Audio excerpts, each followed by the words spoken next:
ತಿಂಡಿ ಅಂತೂ ಆಯ್ತು ಅಂಡ್ ಮನೆ ತೋರಿಸಿದ್ರಿ, ಹಾಲು ತೋರಿಸಿದ್ರಿ. ಸೊ ಬಿಗ್ ಬಾಸ್ ಕಂಟೆಸ್ಟೆಂಟ್ ಹಾಗೇನೆ ಮಾಡರ್ನ್ ರೈತ ಶಶಿ ಅವರ ಹಳ್ಳಿ ಮನೆಯಲ್ಲಿ ಅವರ ರೂಮ್ ಹೆಂಗಿರುತ್ತೆ ಅಂತ ಹೇಳ್ಬಿಟ್ಟು ಕೆಲವರಿಗೆ ಒಂದಷ್ಟು ಕ್ಯೂರಿಯಾಸಿಟಿ ಇರುತ್ತೆ. ನನಗೆ ಕುತೂಹಲ ಅಂದ್ರೆ ನನಗೆ ನಮ್ಮ ತಾತಂದು ಮನೆ ಹೆಂಗಿತ್ತು ಹಂಗೆ ಕಟ್ಸ್ಕೋಬೇಕು ಅನ್ನೋಂತ ಒಂದು ಆಸೆ ಇತ್ತು.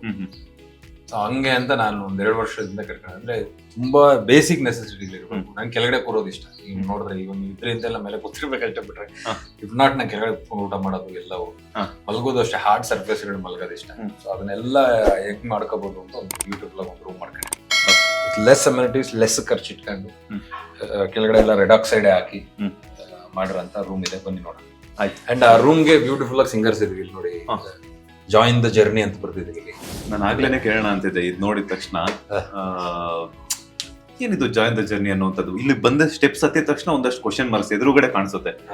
ಈ ಗರ್ಭಗುಡಿ ಮುಂದೆ ಒಂದಷ್ಟು ಕಂಬ ಏನೋ ನಿಲ್ಸಿರ್ತಾರೆ ಗೊತ್ತಾ? ಕರೆಕ್ಟ್. ಸೊ ದೇವಸ್ಥಾನದ ಮುಂದ್ಗಡೆ. ಸೊ ಆತರ ನಿಮ್ ರೂಮ್ ಹೋಗುತ್ತೆ ಧ್ವಜಸ್ತಂಭ ಅನ್ಸುತ್ತೆ. ರೂಮ್ ಎಂಟರ್ ಆಗಿದ ತಕ್ಷಣ ಅಲ್ಲಿ ಜಾಯಿನ್ ದ ಜರ್ನಿ ಅಂತ ಇರುತ್ತೆ. ಸೊ ನಿಮ್ಮ ಜರ್ನಿಯನ್ನೇ ಯಾವ ರೀತಿ ಮಾಡ್ಕೊಂಡಿದಾರ ಒಂದು ರೂಮಲ್ಲಿ ಮಾಡ್ಕೊಂಡ್ಬಿಟ್ಟಿದಾರ ಅಂತ ಅನ್ಸುತ್ತೆ ನನ್ಗೆ. ಸೊ ನಿಮ್ಮ ಜರ್ನಿಯನ್ನು ನೋಡೋದಕ್ಕೆ ನಾನಂತೂ ಕ್ಯೂರಿಯಾಸಿಟಿಯಿಂದ ವೇಟ್ ಮಾಡ್ತಿದ್ದೀನಿ. ಪ್ಲೀಸ್ ಸೊ ಅದ್ರ ಬಗ್ಗೆ ಹೇಳೋದಾದ್ರೆ. ಓಕೆ, ನಾವು ಇದು ಬೇಸಿಕಲಿ ಇದು ವರ್ಲಿ ಪೈಂಟಿಂಗ್ ಅಂತ ಕರಿತೀವಿ ಇದನ್ನೆಲ್ಲವನ್ನು. ಸೊ ಈ ಜಾಯಿನ್ ದ ಜರ್ನಿ ಅನ್ನೋದನ್ನ ನಾನೇನ್ ಮಾಡ್ಕೊಂಡೆ ಇಲ್ಲಿ ವರ್ಲಿ ಆರ್ಟ್ ಮುಖಾಂತರ ನನ್ನ ವೈಫು ವರ್ಲಿ ಆರ್ಟ್ ಅಂದ್ರೆ ತುಂಬಾ ಇಷ್ಟ. ಸೊ ಹಂಗಾಗಿ ಇಲ್ಲಿ ವರ್ಲಿ ಪೈಂಟಿಂಗ್ ಅಲ್ಲೇ ಕಂಪ್ಲೀಟ್ ಡಿಪಿಕ್ಟ್ ಮಾಡೋ ಅಂತ ಪ್ರಯತ್ನ ಪಟ್ಟಿದ್ದೀನಿ. ವರ್ಲಿ ಅಂತಂದ್ರೆ ಏನು ಅಂದ್ರೆ ಜಾಸ್ತಿ ಕಡ್ಡಿಗಳ ತರ ಈ ಟ್ರಯಾಂಗಲ್ ಶೇಪ್ಗಳಿದಾವಲ್ಲ, ಓಕೆ, ಈ ಟ್ರಯಾಂಗಲ್ಗಳನ್ನ ಬಳಸ್ಕೊಂಡೇ ಆರ್ಟ್ ಮಾಡೋ ಅಂತದ್ದು ವರ್ಲಿ ಆರ್ಟ್ ಅಂತೀವಿ. ಸೊ ಒಬ್ಬ ವರ್ಲಿ ಆರ್ಟಿಸ್ಟ್ ನ ಕರೆಸಿ ಕಂಪ್ಲೀಟ್ ನನ್ನ ಜೀವನ ಹೆಂಗ್ ಕಟ್ಕೊಂಡೆ ಏನು ಎತ್ತ ಅನ್ನೋದನ್ನ ಬರೆಯುವಂತ ಪ್ರಯತ್ನ ಮಾಡಿದೀನಿ. ಸೊ ಇವರೆಲ್ಲ ನಮ್ಮನ್ನ ವೆಲ್ಕಮ್ ಮಾಡ್ತಾರೆ, ಬನ್ನಿ ಮೇಲೆಗೆ ಒಬ್ರು ಇಟ್ಕೊಂಡು. ಓಕೆ, ಎಷ್ಟು ದಿನ ಆಯ್ತು ಈ ಪೇಂಟಿಂಗ್ ಎಲ್ಲ ಮಾಡೋದಕ್ಕೆ ಅಂತ? ಸರ್ ಇದು 15 ದಿನ ಮಾಡಿದ್ರು. ಕಂಪ್ಲೀಟ್ 15 ಡೇಸ್ ಮಾಡಿದ್ರು. ಒಳ್ಳೆ ನಮ್ಮ ಮೆಹಬೂಬಾ ಸಿನಿಮಾದ ಕೆಲಸ ಮಾಡ್ತಿರೋಂತ ಆರ್ಟಿಸ್ಟ್ ಅವರು ಮಾಡಿಸ್ಕೊಟ್ಟಿದ್ರು. ಖುಷಿ ಆಯ್ತು ಪಾಪ. ಅವ್ರು ಅಲ್ಲಿಂದ ಬಂದು ಇಲ್ಲಿ ಹಳ್ಳಿಯಲ್ಲಿ ಬಂದು ಇಲ್ಲಿ ಮಾಡಿದ್ರು. ತುಂಬಾ ಖುಷಿ ಅನಿಸ್ತು. ಮತ್ತೆ ಅವ್ರು ಸುಮಾರು ಕಡೆ ನಾನು ಹೇಳಿದೆ ಇಂಥ ಜಾಗಗಳಲ್ಲಿ ನಮ್ಮ ಫ್ಯಾಮಿಲಿಯಲ್ಲೇ ಒಂದಷ್ಟು ಜನಗಳೇ ಪೇಂಟಿಂಗ್ ಮಾಡಿದ್ದಾರೆ. ಈ ಕಲರ್ ಕಾಂಬಿನೇಷನ್ ನಿಮ್ದೇ ಸೆಲೆಕ್ಷನ್ ಅಥವಾ ಅವರೇ ಕೊಟ್ಟಿರುವಂತ ಥಾಟ್ಸ್ ಅಂತ? ಸೊ ಇದು ಬೇಸಿಕಲಿ ರೆಡ್ ಆಕ್ಸೈಡ್ ನಾನು ಹೇಳಿದ್ನಲ್ಲ, ಹಳ್ಳಿ ಮನೆಗಳಲ್ಲಿ ನೀವು ಅರ್ಧ ಹಿಂಗೆ ರೆಡ್ ಹಾಕ್ಬಿಟ್ಟು ಕೆಳಗಡೆ ರೆಡ್ ಆಕ್ಸೈಡ್ ಹೊಡಿತಿರಲ್ಲ, ಸೊ ಅದಿರ್ಬೇಕು ಅನ್ನೋ ಕಾರಣಕ್ಕೆ ನಾನು ಹಿಂಗ್ ಮಾಡಿಸ್ತೀನಿ. ಈ ಕಾಂಬಿನೇಷನ್ ರೆಡ್ ಅಂಡ್ ವೈಟ್ ಅಲ್ಲಿ ಮಾಡ್ಲಿ ಅಂತ. ಬರಲಿ ಸಾಮಾನ್ಯವಾಗಿ ಬ್ಲಾಕ್ ಬಳಸ್ತಾರೆ. ನನಗೆ ನಮ್ಮ ಹಳ್ಳಿ ಮನೆ ತರ ಇರ್ಬೇಕಿತ್ತು ಅನ್ನೋ ಕಾರಣಕ್ಕೆ ರೆಡ್.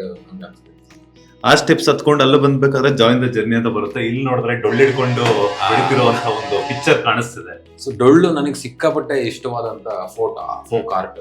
ನಮ್ಮ ಮನೇಲಿ ಡೊಳ್ಳು ಎಲ್ಲ ಕಂಸಾಳೆ ಡೊಳ್ಳು ಪಟ ಎಲ್ಲ ಒಂದೊಂದು ಸೆಟ್ ಇದೆ. ಬಟ್ ನಾನು ಬೆಂಗಳೂರು ಮನೇಲಿದೆ. ಓಕೆ, ಸೊ ನನಗೆ ಫೋಕ್ ಅಂದ್ರೆ ಸಿಕ್ಕಾಪಟ್ಟೆ ಇಷ್ಟ ಇರೋದ್ನ. ಸೊ ಎಂಟ್ರೆನ್ಸ್ ಅಲ್ಲೇ ಡೊಳ್ಳಾಸುರನ ನಿಲ್ಸಿದೀವಿ. ಸೊ ಡೊಳ್ಳುದೊಂದು ಒಳ್ಳೆ ಚರಿತ್ರೆ ಇದೆ. ಡೊಳ್ಳು ಅನ್ನೋದು ಬೇಸಿಕಲಿ ಏನಕ್ಕೆ ಈ ಕುರುಬ ಜನ ಆಗೋದವರು. So I don't belong to Kuruba community, I belong to human community. ಅಂದ್ರೆ ಕ್ಯಾಸ್ಟ್ ಫೀಲಿಂಗ್ ಎಲ್ಲ ನನಗೆ ಸಾಕಷ್ಟು ಜನ ಬಿಗ್ ಬಾಸ್ ಹೋಗುವಾಗ ಹಂಗೆ ಅನ್ಕೊಂಡೆ ಡೊಳ್ಳು ಹೊಡಿತಾರೆ ನಮ್ಮ ಕುರುಬರು, ಗೌಡ್ರು, ಇನ್ನೊಂದು ಕಮ್ಯುನಿಟಿ, ಮತ್ತೊಂದು ಕಮ್ಯುನಿಟಿ, ಎಲ್ಲ ಕಮ್ಯುನಿಟಿಗಳು ನಾನು ಆಗಿದ್ದೀನಿ.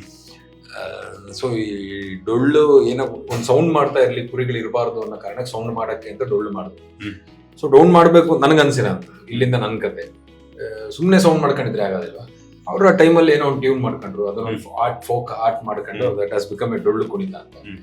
ಮಿತ್ತೊಂದಿದೆ, ಡೊಳ್ಳಾಸುರನ್ನ ಸಾಯಿಸಿ ಈಶ್ವರ ಶಿವ ಡೊಳ್ಳು ಅವರು ಇದನ್ನ ಬಗ್ದು ಡೋಳ್ ಚರ್ಮ ಮಾಡಿಸಿ ಅವ್ರ ಎಲುಬು ಬೋನ್ ಕಿತ್ತು ಗುಣಿ ಮಾಡಿ ಅವ್ರ ಕರಳು ಕಿತ್ತು ಹಗ್ಗ ಮಾಡಿ ಒಂದ್ ಮರದ ಇದನ್ನ ಕಟ್ ಮಾಡಿ ಟ್ರಂಕ್ ಇದು ಮಾಡಿ ಡ್ರಮ್ ಮಾಡಿದ್ದಾರೆ ಅಂತ ಒಂದು ಮಿತ್ ಇದೆ. ಇಲ್ಲೊಂದು ಸೈನ್ಸ್ ಪ್ರಕಾರ ಹುಲಿಗಳಿಂದ ಚಿರತೆಗಳಿಂದ ಸಂರಕ್ಷಣೆ ಮಾಡೋದಕ್ಕೆ ಕುರುಬ ಸೌಂಡ್ ಮಾಡ್ತಾ ಆ ಫ್ರೀ ಟೈಮ್ ನ ಡೊಳ್ಳು ಅನ್ನೋ ಒಂದು ಆರ್ಟ್ ಫಾರ್ಮ್ ಅಂತ ನಂಗೆ ತುಂಬಾ ಇಷ್ಟವಾದಂತ ಆರ್ಟ್ ಫಾರ್ಮ್ ಇದೆ. ಸೊ ಹಂಗಾಗಿ ಪ್ರಾಮುಖ್ಯತೆ ಕೊಟ್ಟಿದ್ದೀನಿ. ನಮ್ ದೊಡ್ಡವ್ರು ಏನೇ ಮಾಡಿದ್ರು ಕೂಡ ಇತ್ತ ವೈಜ್ಞಾನಿಕವಾಗಿ ಮತ್ತೆ ಇತ್ತ ಸಂಪ್ರದಾಯಬದ್ಧವಾಗಿ ಮಾಡಿರ್ತಾರೆ. ಬಿಕಾಸ್ ನೀವು ಹೇಳಿದ್ರೇನೆ ಗೊತ್ತಾಗ್ತಿದೆ ಎಲ್ಲಾನು. ಅಂಡ್ ಇಲ್ಲಿ ಬಂದ ತಕ್ಷಣ ಒಂದು ಪಿಕ್ಚರೈಸೇಷನ್ ಅಲ್ಲೇ ಕಾಣಿಸ್ತು ನಿಮ್ಮ ಜರ್ನಿ ಅಂದ ತಕ್ಷಣ. ಒಂದಷ್ಟು ಫೋಟೋಗ್ರಫೀಸ್ ಆಗಿರ್ಬೋದು ಅಥವಾ ನೀವು ಹೇಳಿರುವಂತಹ ಆರ್ಟ್, ಕರೆಕ್ಟ್, ಅದರಲ್ಲಿ ನಿಮ್ಮ ಜರ್ನಿ ಶುರುವಾಗುತ್ತೆ ಅಂತ ಅನ್ಸುತ್ತೆ. ಅದ್ರ ಬಗ್ಗೆ ಏನೆಲ್ಲ ಆಯ್ತು, ಏನಿದ್ರ ಒಂದು ಹಿನ್ನೆಲೆ ಅಂತ ನೀವೇ ಹೇಳ್ಬೇಕು ಅನ್ಸುತ್ತೆ. ಸರ್ ನನಗೇನಾಗ್ತಿತ್ತು ಆಗ ಒಂದು ಪಾಕೆಟ್ ಮನಿಗೆ ₹1 ₹2 ತಾತ ಹಿಂಗೆ ಅಜ್ಜಿ ತಾತ ಎಲ್ಲ ಕೊಡೋರನ್ನ ಎಲ್ಲ ಬಚ್ಚಿಟ್ಕೊಂಡಿರ್ತಿದ್ವಿ. ಸೊ ನಮ್ದು ಇಲ್ಲಿ ಒಂದು ಚಪ್ಪಲಿ ಅಂಗಡಿ ಒಂದು ಫುಟ್ವೇರ್ಸ್ ಈಗಲೂ ಇದೆ. ಆ ಫುಟ್ವೇರ್ಸ್ ಅಲ್ಲಿ ನನ್ನ ಫ್ರೆಂಡ್ ಒಬ್ಬ ಬಂದ್ಬಿಟ್ಟು ನನಗೆ ಒಂದ್ ಜೊತೆ ಚಪ್ಪಲಿ ಬೇಕು ಗುರು, ನಾನು ನಾಳೆ ಬಂದು ದುಡ್ಡು ಕೊಡ್ತೀನಿ ನಿಂಗೆ ಅಂತ ಹೇಳ್ತಾನೆ. ಸರಿ ಆಯ್ತು ಅಂತ ಕೊಟ್ಬಿಡ್ತೀನಿ. ಅದು ನಾವು ಒಬ್ಬ ಗೊತ್ತಾಗ್ಬಿಡ್ತು ಕೊಟ್ಟಿದ್ದೀನಿ. ಸೊ ನಾನು ₹350 ನಾನು ವಾಪಸ್ ಗಲ್ಲಾಗ ಹಾಕ್ಲೇಬೇಕಿರುತ್ತೆ. ಸೊ ಅವನನ್ನು ಕೇಳ್ತೀನಿ, ಗುರು ದುಡ್ಡು ಕೊಡ್ಲೇಬೇಕು ಗೊತ್ತಾಗಿದೆ ಅಂತ. ನಂತರ ದುಡ್ಡಿಲ್ಲ, ಏನ್ ಮಾಡೋದು, ನಮಗೂ ಭಯ ಅಲ್ಲ, ಅವಾಗ ಇಟ್ಕೊಂಡು ಹೊಡಿತಾ ಇದ್ರು ಅವನು. ಏನ್ ಮಾಡ್ಬೇಕು ಅನ್ನೋ ಗೊತ್ತಿಲ್ಲದೆ ಇದ್ದಾಗ ಅವನ ಹತ್ರ ಅವ್ನಿಗೆ ಯಾವ್ದೋ ಒಂದು ಫೋನ್ ಸಿಕ್ಕಿದೆ ನಂಗೆ ಬಸ್ಸಲ್ಲಿ, ದಯವಿಟ್ಟು ಇದನ್ನ ಇಟ್ಕೊಂಡ್ಬಿಡು, ಇದನ್ನ ಮಾರ್ಬಿಟ್ಟು ನೀನು ಕೊಟ್ಬಿಡು ಅಂತ ಹೇಳ್ತೀನಿ. ನಾನು ಇದನ್ನ ಇಟ್ಕೊಂಡು ನಾನೇನ್ ಮಾಡ್ಲಿ ಅಂತ ಹೇಳಿದ್ರೆ, ನೀನೇ ಮಾರ್ಕೊಡು ಅಂತ ಹೇಳ್ತಾನೆ. ನಾನು ಯಾವ್ದೋ ಮೊಬೈಲ್ ಅಂಗಡಿಗೆ ಹೋದ್ರೆ 500 ರೂಪಾಯಿ ಕೊಡ್ತಾನೆ. ಏನ್ ಗುರು ಇದು 350 ರೂಪಾಯಿ 500 ರೂಪಾಯಿ ಬಂತಲ್ಲ ಅಂತ ಅನ್ಕೊಂಡು ಅದನ್ನೇ ಒಂದು ಬಿಸ್ನೆಸ್ ಮಾಡ್ಕೊಂಡೆ. ಪುನಃ ನನ್ನ ಹತ್ರ ಇದ್ದು ಸ್ವಲ್ಪ ಜೋಡಿಸ್ಕೊಂಡು ಮತ್ತೆ 350 ರೂಪಾಯಿಗೆ ಒಂದು ಫೋನ್ ತಗೊಂಡ್ಬಂದು 6700 ಒಂದು ದೊಡ್ಡ ಫೋನ್ ಬರ್ತಾ ಇತ್ತು ನೋಕಿಯಾ, ಅದನ್ನ ತಗೊಂಡ್ಬಂದು ಮತ್ತೆ 500 ರೂಪಾಯಿಗೆ ಮಾರಿದೆ. ಮತ್ತೆ 1100 ಅನ್ನೋದೊಂದು 700 ರೂಪಾಯಿಗೆ ತಗೊಂಡು 1300 ರೂಪಾಯಿಗೆ ಮಾರಿದೆ. 5800 ಒಂದು ಸ್ಲೈಡರ್ ಫೋನ್ ಬಂತು ಫಸ್ಟ್ ಟೈಮ್, ಅದಕ್ಕೆ 1900 ರೂಪಾಯಿ ಏನೋ ಸ್ಪೀಕರ್ ಅನ್ನ ಕೆಟ್ಟೋಗಿತ್ತು, ಭಯ ಕೊಟ್ಬಿಟ್ಟೆ ಯಾರೋ ಹಳ್ಳಿಯಲ್ಲಿ. 1900 ರೂಪಾಯಿಗೆ ತಗೊಂಡೆ, ಅದು 3500 ಹೋಯ್ತು. ಮತ್ತೆ ಆ 3500 ಕೂಲ್ ಆಗಿರೋದ್ರಲ್ಲಿ ಒಂದು 10 ಫೋನ್ ಜೋಬಲ್ ಇಟ್ಕೊಂಡು any time one stop mobile service ಮಾಡ್ತಿದ್ದೆ ನಮ್ಮ ಹಳ್ಳಿಯಲ್ಲಿ. ಇಲ್ಲಿ ಮೊಬೈಲ್ ಅಂಗಡಿ ಇರ್ಲಿಲ್ಲ, ಚಿಂತಾಮಣಿಯಿಂದ ತಗೊಂಡ್ಬರೋದು ಇಲ್ಲಿ ಮಾರೋದು. ಇಲ್ಲಿ ಹಳ್ಳಿಗಳಲ್ಲಿ ಯಾರ್ದಾದ್ರೂ ಫೋನ್ಗಳು ಕೆಟ್ಟೋಗ್ಬಿಟ್ಟಿದ್ರೆ ಅವ್ರಿಗೆ ಎಲ್ಲೂ ಮಾಡಬೇಕು, ನಾನು ಪರ್ಚೇಸ್ ಮಾಡ್ಕೊಂಡ್ಬಿಟ್ಟಿದ್ದೆ, ಕೆಟ್ಟೋಗ್ಬಿಟ್ಟಿದೆ ಕೊಡುಗರು ನನಗೆ ಅಂತ ತಗೊಂಡ್ಬಿಟ್ಟು ಅದನ್ನ ಹೋಗಿ ಅಲ್ಲಿ ರಿಪೇರಿ ಮಾಡಿಸ್ಕೊಂಡು, ನಮ್ಗೆ ಪ್ರಾಕ್ಸಿಮಿಟಿ ಇದ್ದಲ್ಲ ರಿಪೇರಿ ಮಾಡ್ಸೋದು, ದಿನ ಹೋಗಿ ಬರ್ತಾ ಇದ್ದಲ್ಲ ಮಂಡವರು. ಸೊ ಹಂಗಾಗಿ ಅಲ್ಲಿ ರೆಡಿ ಮಾಡ್ಕೊಂಬಂದು ಮತ್ತೆ ಪುನಃ ಇಲ್ಲೇ ಬೇರೆ ಅವ್ರಿಗೆ ಒಂದು 100 ರೂಪಾಯಿ 200 ರೂಪಾಯಿ ಲಾಭ ಇಟ್ಕೊಂಡು ಮಾಡ್ತಾ ಇದ್ದೆ. ಸೊ ಹಂಗಾಗಿ ನನಗೆ ನಾನು ಸ್ಕೂಲ್ಗೆ ಹೋಗೋವಾಗ್ಲೂ PUC ಹೋಗೋವಾಗ್ಲೂ ಸಿನಿಮಾಗೆ ಹೋಗ್ಬೇಕು ಅಂದ್ರೆ ದುಡ್ಡು ನನ್ನ ಹತ್ರ ಇರ್ತಾ ಇತ್ತು. ಏನೋ ಜೋಬು ಕತ್ರಿ ಹಾಕೋ ಅವಶ್ಯಕತೆ ಇರ್ತಿರ್ಲಿಲ್ಲ, ಅಥವಾ ಏನೋ ಸುಳ್ಳು ಹೇಳಿ ಕದಿಯೋ ಅಂತ ಅವಶ್ಯಕತೆ ಇರ್ತಿಲ್ಲ. ಒಂದು 15 ರೂಪಾಯಿ 20 ರೂಪಾಯಿ ಯಾವಾಗ್ಲೂ ಇರ್ತಿತ್ತು ನನಗೆ, ಸಿನಿಮಾ ನೋಡೋಕ್ಕಾಗಲಿ ಇನ್ನೊಂದಕ್ಕಾಗಲಿ. ಸೊ ಆ ಲಕ್ಸುರಿ ನನಗಿತ್ತು. ಸೊ ಹಂಗಾಗಿ ಆ ಫಸ್ಟ್ ಬಿಸ್ನೆಸ್ ನ ಅಲ್ಲಿ ಬರ್ದಿಟ್ಕೊಂಡಿದ್ದೀನಿ. ಚಪ್ಪಲಿ ಅಂಗಡಿಯಿಂದ ಶುರು ಮಾಡಿ ಅದಾದ್ಮೇಲೆ ಮೊಬೈಲ್ ಅಂಗಡಿಯಿಂದ ಮೊಬೈಲ್ ಅಂಗಡಿಗೆ ಹೋಗಿ ಅಲ್ಲಿಂದ ದುಡ್ಡು ಎಕ್ಸ್ಚೇಂಜ್ ಮಾಡಿ, ಡಿಗ್ರಿಯಲ್ಲಿ ಇದ್ದಾಗ ಈ ಕೃಷಿ ಮೇಳ ನಡೆಯುತ್ತೆ ನಮ್ಮ ಅಗ್ರಿಕಲ್ಚರ್ ಕಾಲೇಜ್ಗಳು ನೋಡಿದ್ರೆ, ಅಲ್ಲಿ ನಮ್ದೇ ಒಂದು ಬ್ರ್ಯಾಂಡ್ ನ ಕ್ರಿಯೇಟ್ ಮಾಡ್ಕೊಂಡ್ಬಿಟ್ಟಿದೆ, ಅಕ್ಕಿಪೇಟೆ ಬಿರಿಯಾನಿ ಅಂತ. ನಾವಿದ್ದ 3 ವರ್ಷನೂ ಈ ಬಿರಿಯಾನಿ ಸೆಂಟರ್ ಹಾಕಿದ್ವಿ, ವರ್ಷಕ್ಕೊಂದ್ಸಾರಿ ಅಕ್ಕಿಪೇಟೆ ಬಿರಿಯಾನಿ ಅಂತ. ಒಳ್ಳೆ ಬಿರಿಯಾನಿ ಮಾಡೋದು, ಒಳ್ಳೆ ಶೆಫನ್ ಕರ್ಬಿಟ್ಟು ದಿನಕ್ಕೆ 70,000 ರಿಂದ 80,000 ಬಿಸ್ನೆಸ್ ಮಾಡ್ತೀವಿ. 100 ರೂಪಾಯಿ ಬಿರಿಯಾನಿ ಮಾಡಿ ನಿಂತ್ಕೊಳ್ಳಕ್ ಪುರ್ಸತ್ ಇರ್ತಿರ್ಲಿಲ್ಲ ನಮ್ಗೆ. ಅಷ್ಟೊಂದು ಎಲ್ಲ ಬಾಯ್ಸ್ ಹುಡುಗರು ಬರೋರು, ಸಪೋರ್ಟ್ ಮಾಡೋರು. ಬಾಯ್ಸ್ಗೇನು ಸಂಜೆ ಆದ್ರೆ ಪಾರ್ಟಿನ, ಅದೇ ಶೆಟ್ಟರ್ ಬಿರಿಯಾನಿ ಅಂಗಡಿ ಹಂಗೆ ಹೇಳೋದು ಎಲ್ಲ ಪಾರ್ಟಿ ಮಾಡ್ತಿದ್ವಿ. ಬೆಳಗ್ಗೆ ಎದ್ದ ತಕ್ಷಣ ನಿದ್ದೆ ಇರ್ತಿರ್ಲಿಲ್ಲ, 4 ದಿನ ಎದ್ದೇಳೋದು, ಬೆಳಗ್ಗೆ ಬಿರಿಯಾನಿ ಯಾರೋ ಶೆಫ್ ಕರ್ಸಿದ್ವಿ, ಅವ್ರಿಗೊಂದು 10,000 ಕೊಡೋದು ಪರ್ ಡೇ, ಅಷ್ಟಂತ ಒಳ್ಳೆ ಶೆಫ್ನ ಕರ್ಸು ಬಿರಿಯಾನಿ ಮಾಡೋದು. ಹಿಂಗೊಂದು ಓವರ್ ಎ ಪೀರಿಯಡ್ ಆಫ್ 4 ದಿನದಲ್ಲಿ 1.25 ಲಕ್ಷ ರೂಪಾಯಿ ದುಡ್ಡು ಮಾಡ್ತಾ ಇದ್ವಿ. ಸೊ ಮತ್ತೆ ಇಲ್ಲಿ ಕೋಚಿಂಗ್ ಸೆಂಟರ್ ಓಪನ್ ಮಾಡಿದ್ವಿ, ಅಗ್ರಿ ಕೋಚಿಂಗ್ ಸೆಂಟರ್ ಅಂತ. ಈ PUC ಮುಗಿದ ತಕ್ಷಣ ಅಗ್ರಿಕಲ್ಚರ್ ಬರೋದಕ್ಕೆ ಎಂಟ್ರೆನ್ಸ್ ಎಕ್ಸಾಮ್ ಬರೀತಾರೆ. ಸೊ ಅವ್ರು ಐಡೆಂಟಿಫೈ ಮಾಡಕ್ ಒಂದು ಇದು ಬೇಕಾಗುತ್ತೆ. ಇಲ್ಲಿ ನಮ್ಮ RT ನಗರಲ್ಲಿ ಭಾರತ್ IAS ಕೋಚಿಂಗ್ ಸೆಂಟರ್ ಅಂತ ಇದೆ, RT ನಗರ. ಅದ್ ನಮ್ಮ ಸ್ನೇಹಿತರಲ್ಲಿ ವರ್ಕ್ ಮಾಡ್ತಾ ಇದ್ರು. ಅವ್ರಿಗೆ ಮಧ್ಯಾಹ್ನ ಸ್ಲಾಟ್ ಅಲ್ಲಿ ಫ್ರೀ ಇರ್ತಿತ್ತು, ಕ್ಲಾಸಿಗೆ ನಡೀತಿರ್ಲಿಲ್ಲ. ಅದನ್ನ ಯೂಸ್ ಮಾಡ್ಕೊಂಡು ಹುಡುಗರನ್ನ ಕರ್ಕೊಂಡು ಹೋಗಿ ಅಲ್ಲಿ ಪಾಠಗಳು ಹೇಳೋದು. ಅವ್ರು ಒಬ್ಬೊಬ್ರ ಹತ್ರ 1,500-2,000 ರೂಪಾಯಿ ಫೀಸ್ ಚಾರ್ಜ್ ಮಾಡ್ತಾರೆ ವೀಕ್ಲಿ ಕ್ಲಾಸಸ್. ಸೊ ಅಲ್ಲೊಂದು ವಾರಕ್ಕೆ 1 ಲಕ್ಷ ಬರೋದಲ್ಲಿ. ಓಕೆ, ಅಂದ್ರೆ ವರ್ಷಕ್ಕೆ ಒಂದ್ಸಾರಿ ಅದು. ನಾನು ವರ್ಷಕ್ಕೆ ಇಲ್ಲೊಂದು 15-20 ದಿನ ದುಡಿತಿದ್ದೆ, ಇಲ್ಲೊಂದು 10 ದಿನ ದುಡಿತಾ ಇದ್ದೆ.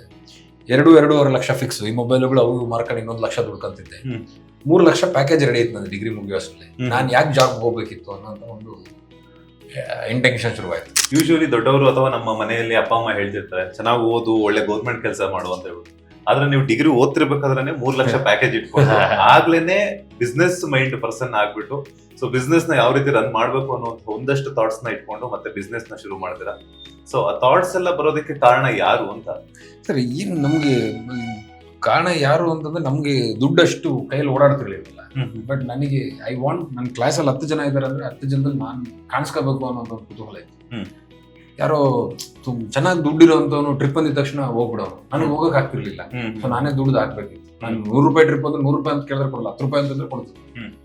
ಸೊ ಹಂಗಾಗಿ ನಮ್ಮ ಜೋಬಲ್ಲಿ ಒಂದ್ ಸ್ವಲ್ಪ ದುಡ್ಡು ಇರ್ಬೇಕಾಗ್ತದೆ.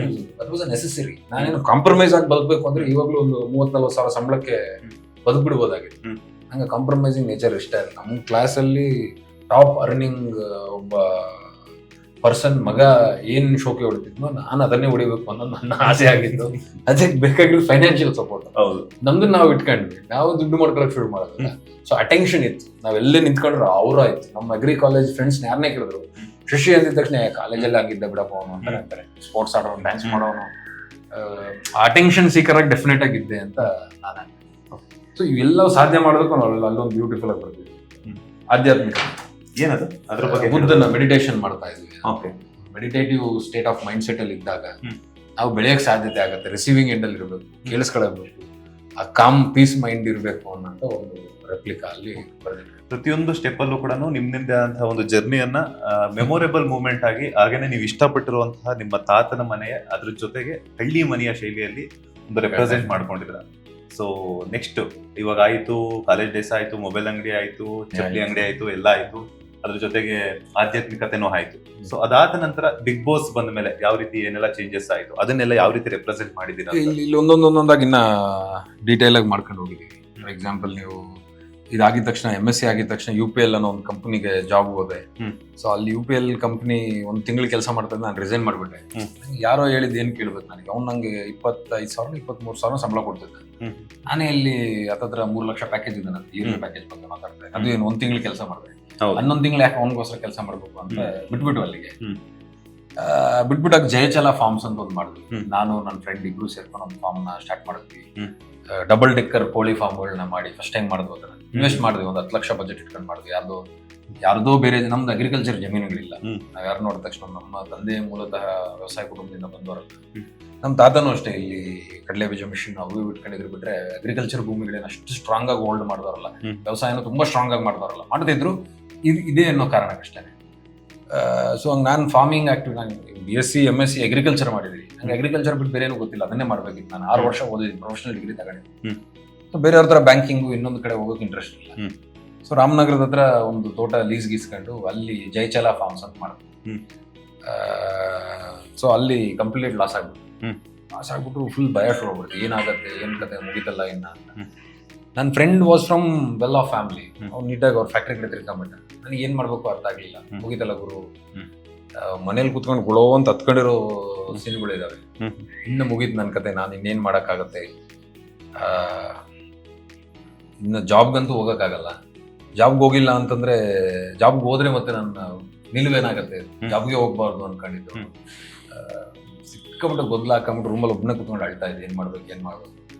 ಆಗ ಒಂದು ಅಗ್ರಿ ಟೂರಿಸಂ ಅಂತ ಒಂದು ಹೊಸ ಕಾನ್ಸೆಪ್ಟ್, ಅದನ್ನೆಲ್ಲ ಡಿಪಿಕ್ಟ್ ಮಾಡಿದ್ವಿ. ಬ್ಯೂಟಿಫುಲ್ ಆಗಿ ಇಲ್ಲಿ ಕಾಣಿಸುತ್ತೆ.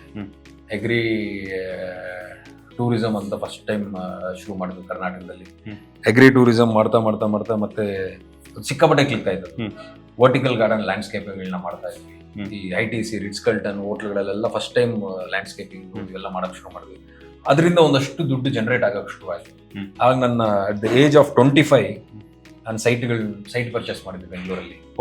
The age of 25 had. ನಾನು MSc ಮುಗಿದು 23. 1 ವರ್ಷ ಮೈ ಡೌನ್ಫಾಲ್ ಈ ಜಯಚಲ ಫಾರ್ಮ್ಸ್ ಮಾಡಿದ್ವಿ. ಅಲ್ಲಿಂದ 1 ವರ್ಷ ಹಿಂಗೆ ಬೂಸ್ಟ್ ಆದ್ವಿ.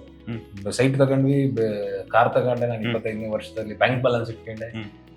ಮತ್ತೆ ಲ್ಯಾಂಡ್ಸ್ಕೇಪಿಂಗ್ ಇವೆಲ್ಲ ಮಾಡ್ತಿದ್ದಾಗ ಪುಣೆಗೆ ಹೋಗಿ ಒಂದಷ್ಟು ಲ್ಯಾಂಡ್ಸ್ಕೇಪಿಂಗ್ ಬಗ್ಗೆ ಕೋರ್ಸ್ಗಳನ್ನ ಮಾಡ್ಕೊಂಡ್ ಬಂದ್ವಿ. ಅಲ್ಲಿಂದ ಯಾರೋ ಸ್ನೇಹಿತರು ಹಿಂಗೆ ಹೇಳಿದ್ರು, ಬಿಗ್ ಬಾಸ್ ಹೋಗಿ ಅಂತ. ಸೆಲ್ಫಿ ವಿಡಿಯೋ ಮಾಡ್ಕೊಂಡು ಬಿಗ್ ಬಾಸ್ ನಮ್ಗೊಂದು ಅವಕಾಶ ಕೊಡಿ ಅಂತ. ಬಿಗ್ ಬಾಸ್ ಹೋದ್ವಿ, ಗೆದ್ದು ಬಂದೆ, ಲೈಮ್ ಲೈಟ್ ಸಿಕ್ತು, ಸಿನಿಮಾಗಳು ಮಾಡಿದ್ವಿ. ಸೊ ಹಿಂಗೆ ಅದ್ಭುತವಾದ ಕನೆಕ್ಷನ್ಸ್. ಇಲ್ಲೊಂದು ಪಿಕ್ಟೋರಿಕಲ್ ಆಗಿ ಎಲ್ಲ ರೆಪ್ರೆಸೆಂಟ್ ಮಾಡಿದ್ವಿ. ಮೊಬೈಲ್ ಇತ್ತು, ಹೌದು, ಚಿಕನ್ ಅಂಗಡಿ ಹಾಕಿದ್ದೆ ಬೋಲ್ ಮುಖಾಂತರ. ಮತ್ತೆ ಆ ಕಡೆ ಈ ಕಡೆ ಡೊಳ್ಳು ಕುಣಿತ ಮಾಡ್ತಾ ಇದ್ವಿ. ಮೇಲೆ ಕುರಿ ಸಾಕಾಣಿಕೆ, ಕೋಳಿ ಸಾಕಾಣಿಕೆ ಮಾಡಿದ್ವಿ. ಅದಾದ್ಮೇಲೆ ಲ್ಯಾಂಡ್ಸ್ಕೇಪಿಂಗ್ ಮಾಡಿದ್ವಿ. ಈ ಮಧ್ಯದಲ್ಲಿ ಕ್ರಿಕೆಟ್ ಆಡಿದ್ದೆ, ಒಳ್ಳೆ ಕ್ರಿಕೆಟ್ ಆಡಿದ್ವಿ. ಕ್ಲಾಸಸ್ ನಡೆಸಿದ್ದೆ, ಫಿಲಾಸಫಿ ಮಾಡ್ತಾ ಇದ್ದೆ, ಡ್ರಾಮಾ ಇತ್ತು. ಅದಾದ್ಮೇಲೆ ಬಿಗ್ ಬಾಸ್ ಟ್ರೋಫಿ ಅಲ್ಲಿ ನಿಂತಿದೀವಿ, ಬಿಗ್ ಬಾಸ್ ಗೆದ್ದಿದೀವಿ. ಅದಾದ್ಮೇಲೆ ಸಿನಿಮಾ ಮಾಡ್ತಾ ಇದ್ವಿ. ಇದೆಲ್ಲ ಮಾಡಿರೋದು ನಾನು. ಅಂದ್ರೆ ಈ ಆರ್ಟ್ ಕಂಪ್ಲೀಟ್ ಫುಲ್ ನೀವೇ ಮಾಡಿದ್ರು? ಇಲ್ಲಿ ನಾನ್ ಮಾಡಿರೋದಲ್ಲ, ಹುಡುಗನ ಕಡೆ ನನಗೆ ಏನ್ ಬೇಕಿತ್ತು ಅದನ್ನ ಬರ್ಸಿದೆ. ಅಂದ್ರೆ ನಿಮ್ಗೆ ನಾನು ಇಲ್ಲಿ ಇರ್ಲಿಲ್ಲ. ಪಾಪ ಫೋನಲ್ಲಿ ಹೇಳ್ತಿದ್ದೆ ನಂಗೆ ಹಿಂಗ್ ಆಗ್ಬೇಕು ಅಂತ ಹೇಳಿ. ನಾನು ರಫ್ ಆಗಿ ಬರೀತಿದ್ದೆ, ನಂಗೆ ಹಿಂಗಿದ್ರೆ ಚೆನ್ನಾಗಿರುತ್ತೆ ಅಂತಿದ್ದೆ. ರಫ್ ಆಗಿ ಅಂದ್ರೆ ಏನು, ನಾನು ಇಮೇಜ್ ಮಾಡ್ತಿದ್ದೆ ಹಿಂಗ್ ಇರ್ಬೇಕು ಅನ್ನೋ. ಸೊ ಅದು ಚೆನ್ನಾಗಿ ಅನ್ಸಿ. ಇಲ್ಲಿ ನೋಡಿ ಫ್ಲೈಟ್ಗಳು ಅಷ್ಟು ಸುಮಾರು ಫ್ಲೈಟ್ಗಳು ಹಾಕಿದ್ದೀನಿ. ನನ್ನ ಲೈಫಲ್ಲಿ ಒಂದೇ ಒಂದ್ಸರಿ ಫ್ಲೈಟ್ ಹತ್ತಬೇಕು ಅನ್ನೋ ಆಸೆ ಇತ್ತು ನನಗೆ. ಆ ಡೊಳ್ಳು ಅನ್ನೋ ಆರ್ಟ್ ನಾನು MSc ಮಾಡಿದ ಪ್ರತಿ ಶನಿವಾರ ಭಾನುವಾರ ಬೆಂಗಳೂರಲ್ಲಿ ಸುಮಾರು ಕಮ್ಮಿ ಅಂದ್ರು ಸೀನಿಯರ್ MSc ಅಲ್ಲಿ 30-35 ಫ್ಲೈಟ್ಗಳು. ಪ್ರತಿ ಶನಿವಾರ ಭಾನುವಾರ 5 ಸ್ಟಾರ್ ಹೋಟ್ಲು ಫ್ಲೈಟಲ್ಲಿ ಕರ್ಕೊಂಡು ಹೋಗೋರು, ಡೊಳ್ಳು ಓಡಿಸೋರು. ಅವನೆಲ್ಲೋ ಒಂದ್ ಕಡೆ ರಘು ದೀಕ್ಷಿತ್ ಶೋಗಳು, ಮಯೂರಿ ಅವ್ರ ಜೊತೆ ಶೋಗಳು. ಅದೇನ ಹಂಗ್ ಹಿಡಿದಿಟ್ಕಂತ ನನ್ನ ಜೀವನ ಅನ್ನೋದು ಕರೆದು ಕೂರಿಸ್ಕಂತು ಅಂತ. ನಾನು ವೆರಿ ಪ್ರಿವಿಲೇಜ್ಡ್, ವೆರಿ ಹ್ಯಾಪಿ. ಅದೇ ಹೇಳೋದು, ಒಂದ್ಸಾರಿ ಹಿಂಗ್ ಮೆಲ್ಕ್ ಆಗ್ಬಿಟ್ರೆ ಅಪ್ಪ ಎಷ್ಟೆಲ್ಲ ಮಾಡಿದ್ದೀನಪ್ಪ ನಾನು ಅಂತ. My fight was not for money, for an experience, living, ಜೀವನ ಅನುಭವಿಸ್ಬೇಕು ಅನ್ನೋಂಥ ಒಂದು ಆಸೆ ಬಿಟ್ರೆ ಇನ್ನು ದುಡ್ಡು ಮಾಡ್ಬೇಕು, ಇನ್ನೇನೋ ಮಾಡ್ಬೇಕು ಅನ್ನೋದು ಯಾವ್ದು ಇಲ್ಲ. ಸೊ ಹಂಗಾಗಿದ್ದು. ಇಲ್ಲೂ ಅದೇ ಜಯಚಲ ಫಾರ್ಮ್ಸ್ ರೆಪ್ಲಿಕೇಟ್ ಮಾಡಿದ್ವಿ. ನಾನು ನನ್ನ ಫ್ರೆಂಡ್ ಮಾಡಿದ್ವಿ. ನೋಡಿ ಇಲ್ಲಿ ಆರೋ ಮಾರ್ಕಲ್ಲಿ ತೋರಿಸಿದ್ವಿ. ಫುಲ್ ಲಾಸ್ ಆಗ್ಬಿಡ್ತು. ಕುತ್ಕೊಂಡು ಯೋಚನೆ ಮಾಡ್ತಾ ಇನ್ ಗುರು ಮುಗೀತು ನನ್ನ ಕತೆ ಜೀವನ ಇಲ್ಲಿ ಅಂತ. ಸೊ ಅಲ್ಲಿಂದ ಮತ್ತೆ ಒಳಗಡೆ ಹೋದ್ರೆ ಗೊತ್ತಾಗುತ್ತೆ. ಅಲ್ಲಿ ಸ್ಪೋರ್ಟ್ಸ್ ಬರ್ತಿದ್ವಿ, ಕಬಡ್ಡಿ, ಕ್ರಿಕೆಟ್ ಬಗ್ಗೆ, ಅಲ್ಲಿ ಹೈ ಜಂಪ್ದು, ಇವೆಲ್ಲ ನಾನು ಸ್ಟೇಟ್ಸ್ ನ ರೆಪ್ರೆಸೆಂಟ್ ಮಾಡಿದ್ವಿ. ನ್ಯಾಷನಲ್ಸ್ ಹೋಗಿದ್ವು ಕಬಡ್ಡಿಯಲ್ಲಿ. ಕ್ರಿಕೆಟ್ ಅಲ್ಲಿ ನಮ್ಮ ಕಾಲೇಜ್ ಚಾಂಪಿಯನ್ ಟೀಮ್ ನ ಹೊಡೆದ್ವು ನಾವು, ಲೋಕಲ್ ಟೀಮ್ ಒಂದು ಕಟ್ಟಿ ನೀವೇ ಕಟ್ಟಿದ್ದು? ನಾವೇ ಕಟ್ಟಿದ್ದು. ಅದೇ ಉಸ್ತುವಾರಿ ಕಂಪ್ಲೀಟ್ ನಿಮ್ದೆ? ನಮ್ದೇ. ಅಂದ್ರೆ ನಮ್ಮ ಕಾಲೇಜಲ್ಲಿ ಯೂನಿವರ್ಸಿಟಿ ಟೀಮ್ ಇರುತ್ತಲ್ಲ, ಆ ಯೂನಿವರ್ಸಿಟಿ ಟೀಮ್ ಹಂಗೆ ಬಂದಿದ್ದು. ನಾವು ಒಂದು 4 ಜನ ಹುಡುಗರು ಸಂಖ್ಯೆ ಬನ್ನ ಕ್ರಿಕೆಟ್ ಆ ಟೀಮ್ನೇ ಗೆದ್ದುಬಿಟ್ಟು. ಆ ಕಮಿಟ್ಮೆಂಟ್ ಹಂಗಿತ್ತು ನಮ್ಗೆ. ಅವ್ರಿಗೊಂದ್ ಸ್ವಲ್ಪ ಏನೋ ಒಂದ್ ಸ್ವಲ್ಪ ಸ್ಟ್ರಾಂಗ್ ಪ್ರೌಡ್ನೆಸ್ ಇದೆ. ನಾವು ಯೂನಿವರ್ಸಿಟಿ ಟೀಮ್ ಲೆದರಲ್ಲಿ ಆಡಿರ್ತಾರೆ, ಟೆನ್ನಿಸ್ ಎಲ್ಲ ಅಷ್ಟು ಸುಲಭ ಅಲ್ಲ, ಅದನ್ನ ಮ್ಯಾಚ್. ಸೊ ಹಂಗ ಅದನ್ನು ಗೆದ್ಕೊಂಬಂದ್ವಿ. ಒಂದ್ಸರ್ ಸ್ಟೇಟ್ ಹೈ ಜಂಪ್ ಚಾಂಪಿಯನ್ ಒಂದ್ಸರ್ ನಮ್ಮ ಸ್ಕೂಲ್ ಲೆವೆಲ್ ಅಲ್ಲಿ ಸೋಲ್ಸಿ. ಓಕೆ, ಅದನ್ನು ಬರ್ದಿತ್ತು. ಅದನ್ನ ನೆನಪುಗಳಿಗೆ ಚಿಕ್ಕ ವಯಸ್ಸಿಂದ ಏನೆಲ್ಲ ಒಂದೊಂದು ಸ್ಟೆಪ್ನೇ ಸಾಧನೆ ಮಾಡ್ಕೊಂಡ್ ಬಂದ್ರೆ ನನಗೆ ಸಾಧನೆ ಅಂತ ಏನ್ ಅನಿಸ್ತೋ ಅದನ್ನೆಲ್ಲವನ್ನು ಇಲ್ಲಿ ಬರೆಯಕ್ಕೆ. ಓಕೆ, ನಿಮ್ಮ ಜರ್ನಿಯಲ್ಲಿ ಏನೆಲ್ಲ ಸಾಧನೆ ಮಾಡಿದ್ರು ಅಂತ ಅನ್ನಿಸ್ತೋ ಅದನ್ನೆಲ್ಲ ಕಂಪ್ಲೀಟ್ ಆಗಿ ನಿಮ್ಮ ಒಂದು ಹಳ್ಳಿಯಲ್ಲಿ, ನಿಮ್ಮ ಒಂದು ಹಳ್ಳಿ ಶೈಲಿಯ ಮನೆಯಲ್ಲಿ ಕಟ್ಕೊಂಡಿರೋದು. ಸ್ಟೆಪ್ಸ್ ಏನ್ ನಾವು ಹತ್ತಿವಲ್ಲ ಅಲ್ಲಿಂದ ಜರ್ನಿ ಶುರುವಾಗುತ್ತೆ, ರೂಮ್ ಬರೋ ತನಕ. ರೂಮ್ ಬರುತ್ತೆ, ರೂಮಲ್ಲೂ ಇದೆ, ಇನ್ನ ರೂಮಲ್ಲೂ ಇದೆ. ಓಕೆ, ನೋಡಿ ರೂಮು ಅಷ್ಟೇ ರೆಡ್ ಆಕ್ಸೈಡ್ ಹಾಕಿ ಮಾಡಿದ, ಟೈಲ್ಸ್ ಹಾಕಿಲ್ಲ. ನೀವು ಬೇರೆ ಎಲ್ಲೇ ನೋಡಿದ್ರೆ ಟೈಲ್ಸ್ಗಳು ಹಾಕಿ ಹಂಗೆ ಹಿಂಗೆ ಮಾಡ್ತಾರೆ, ಆ ಟೈಲ್ಸು ಹಾಕಿಲ್ಲ. ಇದೊಂದು ಹಳ್ಳಿ ಸ್ಟೈಲಲ್ಲಿ ಇರ್ಬೇಕಂತ, ಜಿಂಗೋ ಲೈಟಿಂಗ್ ಇರ್ಬೇಕು ಅಂತಾನೆ ಮಾಡ್ಸಿದ್ರು. ಓಕೆ, ನೀವು ಡಿಸ್ಕೋ ಲೈಟ್ ಹೇಳ್ತಾರೆ ಇರ್ತಾವಲ್ಲ, ಜಾತ್ರೆ ಲೈಟಿಂಗ್ ಅದಂಗೆ ಇರ್ಬೇಕು ಅಂತಾನೆ ಮಾಡ್ಸಿರಂತದ್ದು. ಒಂದೊಂದು ಕಲರ್ ಒಂದೊಂದು ಲೈಟ್ಗಳು ಹಾಕ್ಸಿ, ಸೂಪರ್. ಮತ್ತೆ ರೆಡ್ ಆಕ್ಸೈಡ್ ಹೊಡಿಸಿ, ಆ ಕಾರ್ನರ್ ಇದು ಮಾಡಿಸಿ. ನಾನು ಹೇಳಿದ್ವಲ್ಲ ಫುಲ್ ಲಾಸ್ ಆಯ್ತು ಅಂತ ತೋರಿಸಿದೆ, ತಲೆ ಮೇಲೆ ಕೈ ಇಟ್ಟು. ಮತ್ತೆ ಇಲ್ಲಿ ಅಗ್ರಿ ಟೂರಿಸಂ ಅಂತ ಶುರು ಮಾಡಿ. ನೋಡಿ, ಇಲ್ಲಿ ಅಗ್ರಿ ಟೂರಿಸಂ ಅಂದ್ರೆ ಏನು ಅಂದ್ರೆ, ಈ well off Delhi public school ಅಲ್ಲಿ ಇಲ್ಲಿ ಒಳ್ಳೆ ದೊಡ್ಡ ದೊಡ್ಡ ಸ್ಕೂಲ್ಗಳು ಇರ್ತಾವಲ್ಲ, ಅಲ್ಲಿ ಮನೆ ಎಕ್ಸ್ಕರ್ಷನ್ಗೆ ಅಲ್ಲಿ ಇಲ್ಲಿ ಕರ್ಕೊಂಡು ಹೋಗ್ತಾರೆ. ಹೌದು, ಅಲ್ಲಿ ಕರ್ಕೊಂಡು ಹೋಗೋದು ಯಾವ್ದಾದ್ರು ತೋಟಕ್ಕೆ ಕರ್ಕೊಂಬನ್ನಿ ಅಂತ ಫಸ್ಟ್ ಸ್ಟಾರ್ಟ್ ಮಾಡಿದ್ರು 2000 ವೇ ಬ್ಯಾಕ್ ಇನ್ 14-15 ಅಲ್ಲಿ. ಆ ಮಕ್ಕಳನ್ನ ಇಲ್ಲಿ ಕರ್ಕೊಂಬರಕ್ ₹1000 ಕೊಡೋರು ನಮ್ಗೆ. ₹500 ರೈತರು ಕೊಡ್ತಿದ್ರು ನಾವು, ಯಾವ ಜಮೀನು ಕರ್ಕೊಂಡು ಹೋಗ್ತಿದ್ವಿ. ಇನ್ನು ₹500 ನಾವು ಲಾಜಿಸ್ಟಿಕ್ಸ್ ಎಲ್ಲ ನೋಡಿ ₹300-350 ಉಳಿಸ್ತಾರೆ. ಅಲ್ಲಿ ವಾರದಲ್ಲಿ ಏನಿಲ್ಲ ಅಂದ್ರೂ 1-1.5 ಲಕ್ಷ ಉಳಿಯೋದು ಅಗ್ರಿ ಟೂರಿಸಂ ಅನ್ನೋ ಕಾನ್ಸೆಪ್ಟ್ ಅಲ್ಲಿ. ಸೊ ಈ ಅಗ್ರಿ ಟೂರಿಸಂ ಮಾಡ್ತೀವಿ, ಅದನ್ನ ಮಾಡ್ತಾ ಮಾಡ್ತಾ ಕೋಳಿ ಸಾಕಾಣಿಕೆ ಮಾಡ್ತೀವಿ. Free range antibiotic free birds. ನೀವು ಕೋಳಿನ ನೀವ್ ಹೆಂಗ್ ನೋಡಿರ್ತಾರ ಕೆಜಿಗಳಲ್ಲಿ ಹಾಕಿ ಮಾಡಿರುವಂತ, ಹೌದು, ಒಂದು ಇದ್ರಲ್ಲಿ ಹಾಕಿ ಮಾಡಿರುವಂತ ಕನ್ವೆನ್ಷನಲ್ ಪೋಲ್ಟ್ರಿ ಫಾರ್ಮ್ಗಳು ನೋಡ್ತೀವಿ. ಇಲ್ಲಿ ನೋಡಿ, ನಮ್ ಕೋಳಿಗಳಿಗೆ ಫೀಡ್ ನಾನೇ ಮಾಡಿಸ್ತಿದ್ದೆ. ನಾನೇ ಫೀಡ್ ಅಂದ್ರೆ ತಗೊಂಬಂದು, ಜೋಳ ತಗೊಂಬಂದು, ಇನ್ನೊಂದು ತಗೊಂಬಂದು ಮಿಕ್ಸ್ ಮಾಡ್ಕೊಂಡು, ಮಿನರಲ್ ಮಿಕ್ಸ್ಚರ್ಸ್ ತಗೊಂಬಂದು, ಕೆಮಿಕಲ್ಗಳನ್ನ ಆಂಟಿಬಯೋಟಿಕ್ಸ್ ನ ಹಾಕ್ಸದೆ ಕೋಳಿಗೆ ಫೀಡ್ ಅನ್ನು ತಯಾರು ಮಾಡ್ತೀವಿ. ಎಷ್ಟು ಕೋಳಿಗಳು ಸಾಕಾಣ? ಅವಾಗ 15,000 ಕೋಳಿ ಇತ್ತು, ಬ್ಯಾಚ್ ವೈಸ್ ಒಂದು. ಆದ್ರೆ ಇವಾಗ ಒಂದು 15,000 ಕೋಳಿಗಳು ಔಟ್ಪುಟ್ ಬರಬೇಕು ಅಂತಂದಾಗ ಎಷ್ಟು ಟೈಮ್ ತಗೊಳ್ತಿತ್ತು ಅಂತ? ಇದು ನಾಟಿ ಕೋಳಿ ಆಗಿದ್ರಿಂದ ಮಿನಿಮಮ್ 3-4 ತಿಂಗಳು ತಗೊಂತ. ಕಂಪ್ಲೀಟ್ ನಾಟಿ ಕೋಳಿಗಳೇ? ಕಂಪ್ಲೀಟ್ ನಾಟಿ ಕೋಳಿ, ಸೀಡ್ಸ್ ಫಾರ್ಮ್ ಆತರ ಏನಿಲ್ಲ. ಅಂಡ್ ಇದು ಫ್ರೀ ರೇಂಜ್ ಅಲ್ಲಿ ಓಪನ್ ಸ್ಪೇಸ್ ಅಲ್ಲಿ. ಓಕೆ, 15,000 ಒಂದೇ ಅಲ್ಲ, 2,000 ಬ್ಯಾಚ್ ಮಾಡಿ. ಓಕೆ, ಸೊ ಇಲ್ಲಿ ಯಾವ್ದೋ ಇಟ್ಟಿಗೆ ಗೂಡುಗಳಿತ್ತು, ಭಾಗ್ಯಲಕ್ಷ್ಮಿ ಫಾರ್ಮ್ಸ್ ಅಂತ. ಅಲ್ಲಿ ಆ ಇಟ್ಟಿಗೆ ಗೂಡುಗಳನ್ನ ರಿಫರ್ನಿಶ್ ಮಾಡ್ಕೊಂಡು ಅಲ್ಲೇ ಬಿಟ್ಕಂತ ಬಂದು, ಫ್ರೀ ರೇಂಜ್ ಅಲ್ಲ, ನಿಂಗಿದ್ರು ನಾಟಿ ಕೋಳಿಗಳು, ಮೈಸೂರು ನಾಟಿ ಅಂತ ಬರ್ತಾ ಇತ್ತು. ಆ ಮತ್ತೆ ಅಸೀಲ್ ಫೈಟರ್ ಕೋಳಿಗಳು ಬರ್ತದೆ, ಅವನ್ನೆಲ್ಲ ತಗೊಂಡ್ಬಂದು ಸ್ಟಾರ್ಟ್. ಅಂದ್ರೆ ಎಲ್ಲಾ ಜಾತಿಯ ನಾಟಿ ಕೋಳಿಗಳು ನಿಮ್ಮ ಫಾರ್ಮಲ್ಲಿ ಇರ್ತಾ ಇತ್ತು. ಅವನ್ನ ಬ್ಯೂಟಿಫುಲ್ ಆಗಿ ಮಾಡಿ SBL ಫಾರ್ಮ್ಸ್ ಜೊತೆ ಅಲ್ಲಿ ಟೈ ಅಪ್ ಮಾಡ್ಕೊಂಡು, ಅಲ್ಲಿ ನಮ್ ಪ್ರಾಫಿಟ್ ಬೆಳೆಯಕ್ ಶುರುವಾಯ್ತು. ಅಲ್ಲಿ ಗ್ರಾಫಿಂಗ್ ಬಿದ್ದಿತ್ತು. ಓಕೆ, ಹಿಂಗ್ ಬೆಳೆಯಕ್ ಶುರುವಾಯ್ತು. ಅಲ್ಲಿ ಕಾರ್ ಬಂತು, ಸೈಟ್ ಬಂತು, ಒಂದ್ ಮನೆ ಬಂತು. ಇವನ್ನೆಲ್ಲ ರೆಪ್ಲಿಕೇಟ್ ಮಾಡ್ಕೊಂಡೆ. ಈ ಚಿಂತಾಮಣಿ ಬಟ್ಲಳ್ಳಿ ಹೈವೇ ಅಲ್ಲಿ ಒಂದು 5 ಗುಂಟೆ ಜಾಗ ತಗೊಂಡಿದ್ದೆ ಫಾರ್ಮ್ ಹೌಸ್ ತರ ಮಾಡೋದಕ್ಕೆ. ಫಸ್ಟ್ ಒಂದು ಕಾರು, ಸೆಕೆಂಡ್ ಸೈಟ್ ತಗೊಂಡಿದ್ವಿ. ಮತ್ತೆ ಇಲ್ಲೊಂದು ಫಾರ್ಮ್ ಹೌಸ್ ತರ ಒಂದು ಇದನ್ನ ಮಾಡ್ಕೊಂಡಿದ್ವಿ. ಸೊ ಅಲ್ಲಿಂದ ಮತ್ತೆ ಲ್ಯಾಂಡ್ಸ್ಕೇಪಿಂಗ್ ಮಾಡಕ್ ಶುರು ಮಾಡಿದ್ವಿ. ನೋಡಿ, ಎಲ್ಲ ರಿಟ್ಸ್ ಕಲ್ಟನ್ ITC ಹೋಟೆಲ್ಗಳಲ್ಲಿ ವರ್ಟಿಕಲ್ ಗಾರ್ಡನ್ ಅಂದ್ರೆ ಗೋಡೆಗೆ ಗಿಡಗಳನ್ನ ಬೆಳೆಸೋಲ್ಲ ಕಲ್ತು ಅವನ್ನೆಲ್ಲ ಮಾಡಕ್ ಶುರು ಮಾಡಿದ್ವಿ. ಸೊ ಇಲ್ಲಿದ್ದಾಗ ಬಿಗ್ ಬಾಸ್ ಒಂದು ಅಪ್ಲಿಕೇಶನ್ ಹಾಕಿದ್ವಿ. ಸೊ ಇಲ್ಲಿ ಬಂದಾಗ ನಿಮ್ಗೆ ಗೊತ್ತಾಗುತ್ತೆ, big boss season 6 common man ತರ ಹೋದೆ. ಆ ಲೈಮ್ ಲೈಟ್ ಬಂದೆ ಅನ್ನೋದನ್ನ ಎಷ್ಟು ಚೆನ್ನಾಗಿ ಡಿಪಿಕ್ಟ್ ಮಾಡಿದ ನೋಡಿ. ಇಲ್ಲಿ ಬಿಗ್ ಬಾಸ್ ಹೋದೆ, ಸೆಲ್ಫಿ ವಿಡಿಯೋ ಮಾಡಿ ಬಿಗ್ ಬಾಸ್ ಹೋದೆ. ಬಿಗ್ ಬಾಸ್ ಅಲ್ಲಿ ನಿಂತ್ಕೊಂಡೆ, ಗೆದ್ದ ಆಚೆ ಬಂದೆ. ಇದು ನೋಡಿ, ಇಲ್ಲೆಲ್ಲ ಲೈಮ್ ಲೈಟ್ ಸಿಕ್ತು. ಅದಾದ್ಮೇಲೆ ಸಿನಿಮಾ ಮಾಡಿದ್ವು, ಮೆಹಬೂಬಾ, ಶುಗರ್ ಫ್ಯಾಕ್ಟ್ರಿ, ಈಗ ಪ್ರೇಮಿಗಳ ಗಮನಕ್ಕೆ ಅನ್ನಂತ ಸಿನಿಮಾಗಳನ್ನ ಮಾಡಿದ್ವಿ. ಮೆಹಬೂಬಾ ಅನ್ನೋದು ಎಲ್ರಿಗೂ ಗೊತ್ತಿರೋಂಥ ವಿಚಾರ. ಒಂದಷ್ಟು ಮತ್ತೆ ಕೊನೆಗೆ ನಾವೇ ಪ್ರೊಡ್ಯೂಸ್ ಮಾಡ್ಬೇಕಾಯ್ತು, ಸಿನಿಮಾನ ಆಚೆ ತಗೊಂಡ್ಬಂದ್ವಿ ಪ್ರೊಡ್ಯೂಸ್ ಮಾಡಿ. ಅದೊಂದು ರೋಚಕ ಕತೆ. ಶುಗರ್ ಫ್ಯಾಕ್ಟ್ರಿ ಡಾರ್ಲಿಂಗ್ ಕೃಷ್ಣ ಅವ್ರ ಜೊತೆ ಒಂದು ಕೆಮಿಯೋ ಅಪಿಯರೆನ್ಸ್ ಅಲ್ಲಿ ಮಾಡಿದ್ವಿ. ಅಮೆಝಾನ್ ಅಲ್ಲಿ ಇದೆ ಈಗ ಸಿನಿಮಾ. ಈಗ ತಮಿಳ್ ಮತ್ತೆ ಕನ್ನಡ ಬೈಲಿಂಗ್ವೆಲ್ ಒಂದು ಸಿನಿಮಾ ರಿಲೀಸ್ ಇದೆ. ಇಲ್ಲೊಂದು ಸಣ್ಣ ಚಾಲೆಂಜ್ ಇದೆ. 6 ಪ್ಯಾಕ್ ನ 45-50 ದಿನದಲ್ಲಿ 6 ಪ್ಯಾಕ್ ಮಾಡಿದ್ದೆ. 45 ಡೇಸ್ ಅಲ್ಲೇ. 45 ಡೇಸ್ ಅಪ್ರಾಕ್ಸ್ 45. ನಾನು ಜಿಮ್ಗೆ ಹೋಗಿದ್ದೆ 45 ದಿನ ಜಿಮ್ಗೆ ಹೋಗಿದ್ದೆ. ಈ ಟೂಕ್ ಅರೌಂಡ್ 60 ಡೇಸ್ ಅಂತ ಅನ್ಕೊಂಡಿದ್ದೆ, 2 ತಿಂಗಳ ಟೈಮ್. ನ್ಯಾಚುರಲ್ ಆಗಿ ಮಾಡಿದ್ವಿ, ಪ್ರೋಟೀನ್ ಪೌಡರ್ ಬಳಸಿರ್ಲಿ. ಶ್ರೀನಿವಾಸ್, ನಮ್ ಜಿಮ್ ಶ್ರೀನಿವಾಸ್ ಅಂತ ಇರ್ತಾರಲ್ಲ, ಸೆಲೆಬ್ರಿಟಿ ಜಿಮ್ ಟ್ರೈನರ್, ಅವ್ರು ನಂಗೆ ಟ್ರೈನ್ ಮಾಡಿದ್ರು, ಬ್ಯೂಟಿಫುಲ್ ಆಗಿ ಮಾಡಿಕೊಟ್ರು. ಸೊ ಹಂಗೆ ಅಷ್ಟಾಯ್ತು. ಅದಾದ್ಮೇಲೆ ನಮ್ ಬಿಸ್ನೆಸ್ ಬಗ್ಗೆ ಮಾತಾಡಬೇಕಾದ್ರೆ ನೋಡಿ, ಅವಾಗ ಆರ್ಗ್ಯಾನಿಕ್ ನಿಲ್ದಾಣ ಅಂತ ಹೆಸರು ಇಟ್ಕೊಂಡಿದ್ವಿ. ಈಗ ಅದೇ ಸ್ವಾಶ್ ಅಂತ ಆಗಿದೆ. ಇದನ್ನೆಲ್ಲ ಹಳ್ಳಿಗಳಲ್ಲೂ ಹಳ್ಳಿ ಆರ್ಗ್ಯಾನಿಕ್ ಸ್ಟೋರ್ಗಳಲ್ಲೂ ನಮ್ಮ ಪ್ರಾಡಕ್ಟ್ ಸಿಗಬೇಕು ಅನ್ನೋಂಥ ಉದ್ದೇಶ. ನಮ್ಮ ಪ್ರಾಡಕ್ಟ್ ಪ್ರಪಂಚಾದ್ಯಂತ ರೀಚ್ ಆಗಬೇಕು ಅನ್ನೋ ಗೋಲ್. ಸೊ ಅದೆಲ್ಲ ಈಗ ಹಾಕೊಂಡಿದ ಮೇಲೆ ಹೋಗ್ತೀವಿ ಅನ್ನೋದನ್ನ ಹೋಗ್ತಾ ಇದೀವಿ ಆ ನಿಟ್ಟಿನಲ್ಲಿ.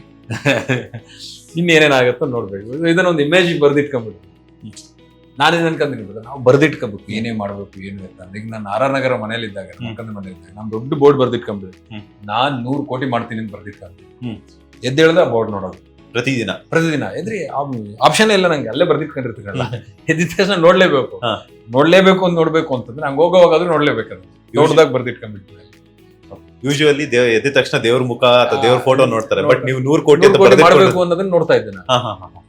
ಅವತ್ತಿಗೆ ಅಟ್ಲೀಸ್ಟ್ ಇವಾಗ ಒಂದು ಕಂಪನಿ ಇದೆ, ಆ ಕಂಪನಿಲಿ ನಾನು ಸುಮಾರು ಒಂದು 15-20 ಕೋಟಿಗೆ ರೀಚ್ ಆಗಿರ್ಲಿ, ಇನ್ನೇನ್ ಬೇಕಾಗಿರೋದು ಜರ್ನಿ. ಇವತ್ತಿಗೆ ಯಾರನ್ನ ಕೇಳಿದ್ರೆ ಪಾಸಿಬಲ್ ಇದೆ ಗುರು ಅಂತ ಹೇಳ್ತಾರೆ ನನ್ನ ಫೆಲೋ ಕಾಂಪಿಟೇಟರ್ಗಳು, ನಮ್ಮ ಸಂಬಂಧಪಟ್ಟವರು. ಅವತ್ತಿಗೆ ನಂತರ ₹1 ಇರ್ತಿರ್ಲಿಲ್ಲ, ಸುಮ್ನೆ ಬರ್ದಿಟ್ಕೊಂಡ್ಬಿಡ್ತಿದ್ದೆ. ಯಾರು ನಂಬ್ತಾರೆ 100 ಕೋಟಿ ಮಾಡಿದೆ ಮೆಂಟಲ್ ನನ್ ಮಗ ಅವನು ಅಂತ. ಹೌದು, ನಮ್ಮ ಮನೆಯಲ್ಲೂ ಹಂಗೆ ಅನ್ಕೊಂತಿದ್ವಿ. ಮೆಂಟ್ಲಿ ಅವ್ನಿಗೆ ಸುಮ್ನೆ ಏನಾದ್ರು 100 ಕೋಟಿ 100 ಕೋಟಿ ಅಂತೆಲ್ಲ ಬರ್ದಿರ್ತಾನೆ ಅಂತ ಅನ್ಕೊಳ್ಳೋದು. But deep down the line I got at that conviction. ನಾನು ಅದನ್ನ ಹೇಳ್ತೇನೆ, ನನಗೆ ಜನರಿಗೆ ಸಹಾಯ ಮಾಡಕ್ ಇಷ್ಟ, ಕಷ್ಟಗಳು ನಿಭಾಯಿಸೋದು ಇಷ್ಟ, ಒಂದು ಸೊಲ್ಯೂಷನ್ ಡ್ರಿವನ್ ಇರಬೇಕು. ಫಾರ್ ಎಕ್ಸಾಂಪಲ್ ನಂದು ಫ್ಯಾಕ್ಟ್ರಿ ಇದೆ ಸ್ವಾಶ್ ಅಂತ, ನಂದಿ ಹಿಲ್ಸ್ ಅಂತ. ನಂದು ಸುಮಾರು ಟ್ರಾನ್ಸ್ಪೋರ್ಟೇಷನ್ಗೆ ಅಂತ ಒಂದು 13-14 ಲಕ್ಷ ರೂಪಾಯಿ ಕೊಡ್ತೀವಿ. ಅಂದ್ರೆ ಆಟೋ, ಟಾಟಾ AC, ಬೋಲರ್ಗಳಿಗೆ ಓಡಿಸೋಕ್ಕೆ ಪಕ್ಕದಲ್ಲಿರೋ ವೆಹಿಕಲ್ಗಳು. ನಾನು ಒಂದು ಸ್ವಂತ ಗಾಡಿ ಇಟ್ಕೊಂಡ್ಬಿಟ್ರೆ ಐ ಕ್ಯಾನ್ ಡ್ರಾಪ್ ಡೌನ್ ಇಟ್ಟು 30% 40% ಕಮ್ಮಿ ಮಾಡ್ಬೋದು. ಬಟ್ ನಾ ಅದು ಮಾಡ್ತಾ ಇಲ್ಲ. ಹಳ್ಳಿಗಳಲ್ಲಿ ಆಟೋಗಳು ಕೊಡಿಸ್ತೀವಿ. ಆ ಆಟೋಗಳು ಇರೋರು ನಮ್ಮ ಗಾಡಿಗಳನ್ನ ನಮ್ಮ ಪ್ರಾಡಕ್ಟ್ ನ ಕೊಡ್ತಾರೆ. ಆಟೋಗಳು ನಾವು ಹೆಲ್ಪ್ ಮಾಡ್ತೀವಿ ಅವ್ರಿಗೆ.